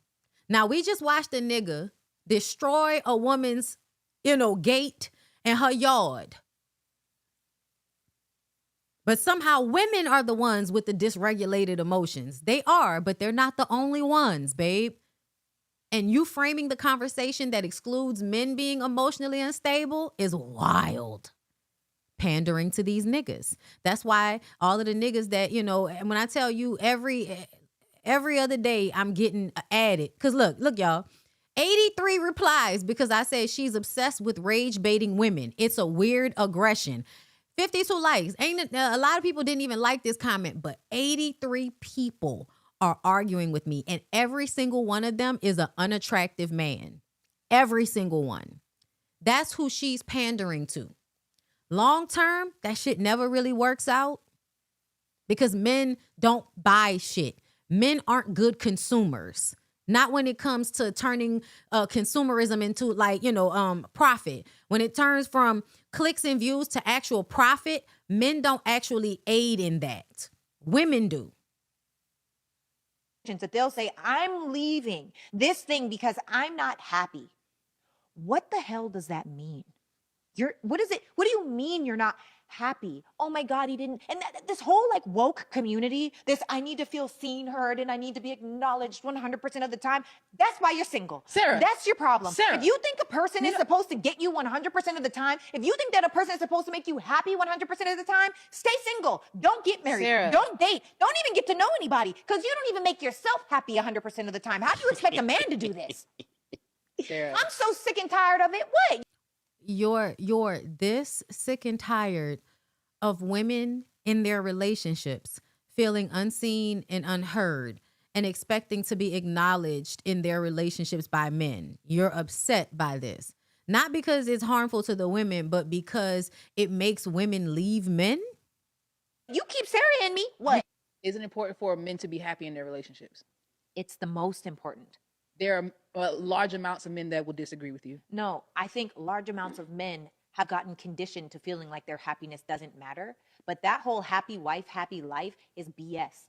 It's not BS. Happy wife, happy life is about equity. It's about equity. Because a lot of times, y'all leave out the fact and you ignore the fact that women are being oppressed. Women are being oppressed.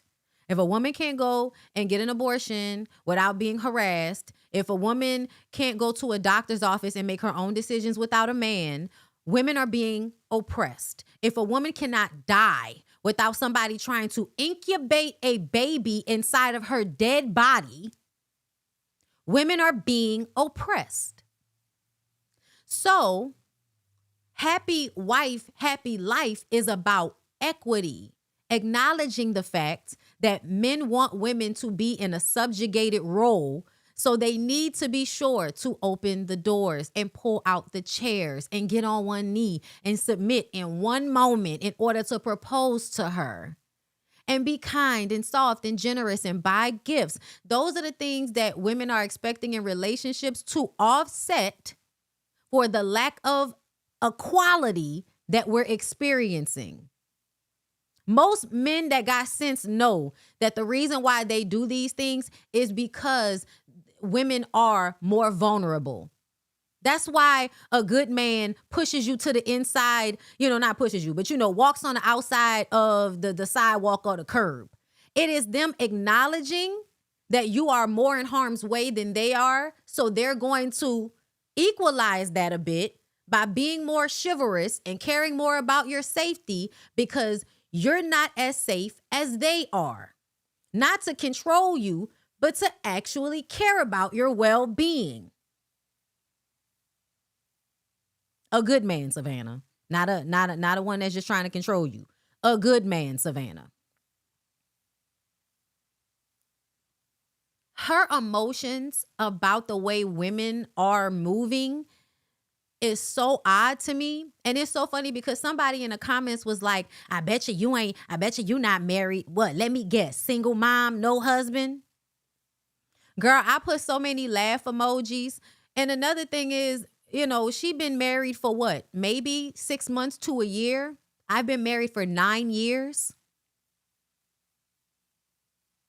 My husband is black, he's Cinderella, girl. And when I say Cinderella, I mean that the nigga is a happy person. Do you think I know something about being with a man and him being happy?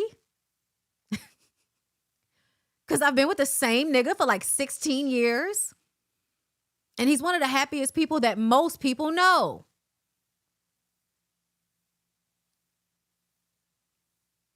But they're in the comments making all types of assumptions about me.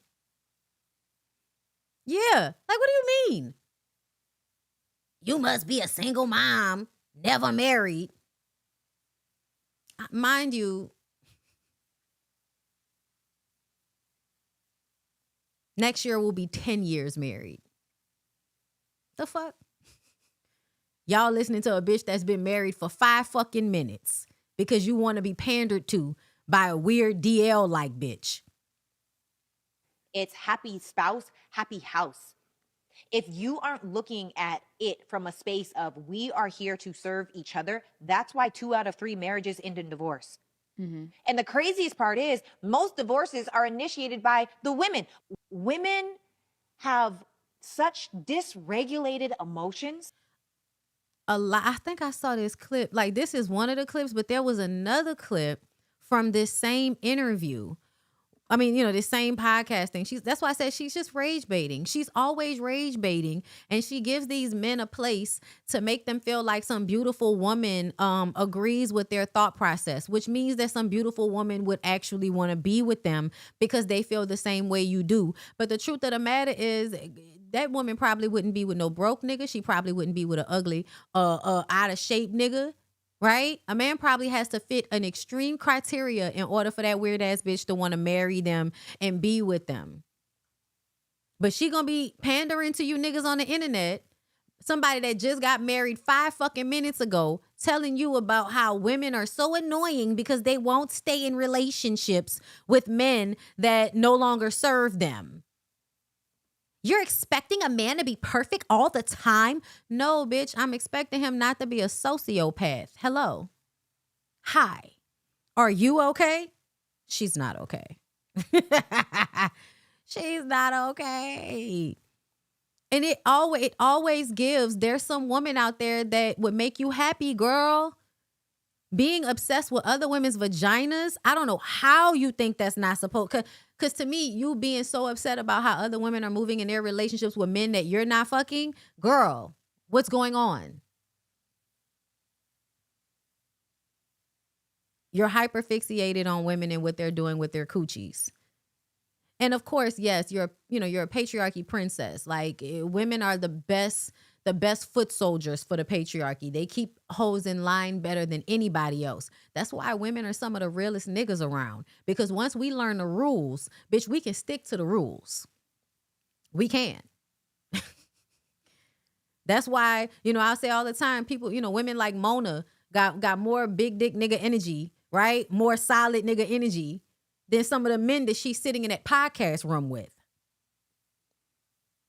Because women, once we understand what the what the role is, we gonna play the role. Maya, thank you for the super chat. The addition of the whiteboard, visual learner. Thank you. I'm glad because I'm enjoying it as well until I hit myself in the fucking head like a weirdo. Brandon, thank you for the super chat. Hit the tip jar. Thank you, everybody. Yes. Okay. The tip jar.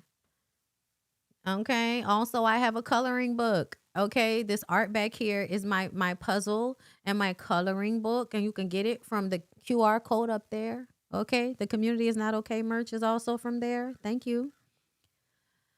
Oh, is it Maisha? I think it's Maisha. Or is it Maisha? Girl, I don't know. I don't want to say it wrong. Thank you. Thank you, girl. Bondi, stop looking over your glasses like a pissed off teacher. Love the whiteboard. I am a pissed off teacher, girl. I'm trying to manifest something. S.A. Griffith, thank you so much for the super chat. Sounds exactly like my relationship, and that's why I'm done. Literally down to the house and the business degree. God brought me to this life for a reason. I know that's right. Never would have made it. I never would have made it. I'm sorry, y'all. Y'all know I love me some gospel music, okay? I may not be down there with y'all, but I'm down there with y'all, okay? Oh, shit. The Varnell Hill Show officially locks in September release date. Child, good for Martin. Somebody send me the information on Saucy Santana and the Republican Party so we could talk about that later. The Ooh Ladies First panel will be on my channel tomorrow. I'll be making a link today. What's going on here? Thank you for the super chat. Love 211215. You hear about Rodney's channel? Yes, I did hear about Rodney's channel, and I reposted his thread because I saw it posted on Threads. So I reposted it on Threads because Jamie posted about it. Thank you, snowy trees. Thank you, girl. Or sir, girl, whoever, person, non-binary entity, bitch, sentient being. Thank you. Okay. Yeah, I did hear about that. Something about, I think he might have had the same type of like email. That's why I do, y'all, that is low key why I probably might be missing out on a lot of shit. Because if I see something in my email and it get, opportunity, no, you're not going to send me 2 products for me to be stressing myself out about, a couple of, posts and leave me alone. I'm only taking big deals and the shit need to be legit. Okay, because it's too many times that people like to play in content creators' faces. I've had people do that to me recently. You watch me, you hear something, and then find a way to try to scam me. It's very interesting. If you think that's going to work, it's not going to work. It's not going to work. Thieves, thank you for the super chat. My husband knows I'm a misandrist, and my son will grow and know it too. I obviously don't hate men. I hate how they're socialized. They hate it too. They really do. They really do. Like, it's not great for anybody. It's like, it's not advantageous for them at all. The lack of being able to emotionally connect is why they're so miserable and shit like that. Is because they can't emotionally connect because everything is you're too feminine. All that bullshit. But anyway, y'all, that's all I got for y'all today. I appreciate y'all. Y'all make sure y'all go check out Rodney's backup channel. Okay. Somebody put it in the chat, please. Somebody, please, because I don't have it offhand right now. I'll try to find it and repost it on my homepage. But yeah, shout out to Rodney because we hate when people lose their channels. Once again, follow my secondary channel, BondyBlue Bites, here on YouTube. I cut up these long form lives. I post there often. Y'all go follow that backup page just in case, girl, because y'all know I've lost my channel before. So, we don't want that to be happening to people. So we try to help and, push people forward when stuff like that happens, because it's just a fucked up thing about being a content creator is losing your platform and not really having the ability to get in contact with somebody quickly to fix everything. Like, it's a lot. So, yeah, y'all. Appreciate y'all for coming through. Also, don't forget, Reset by Design Wellness. We're going to Fiji next year. We're going to Fiji. It's official, okay? So if you want to go to Fiji next year, okay, here it is. It's Rodney The Voice 1.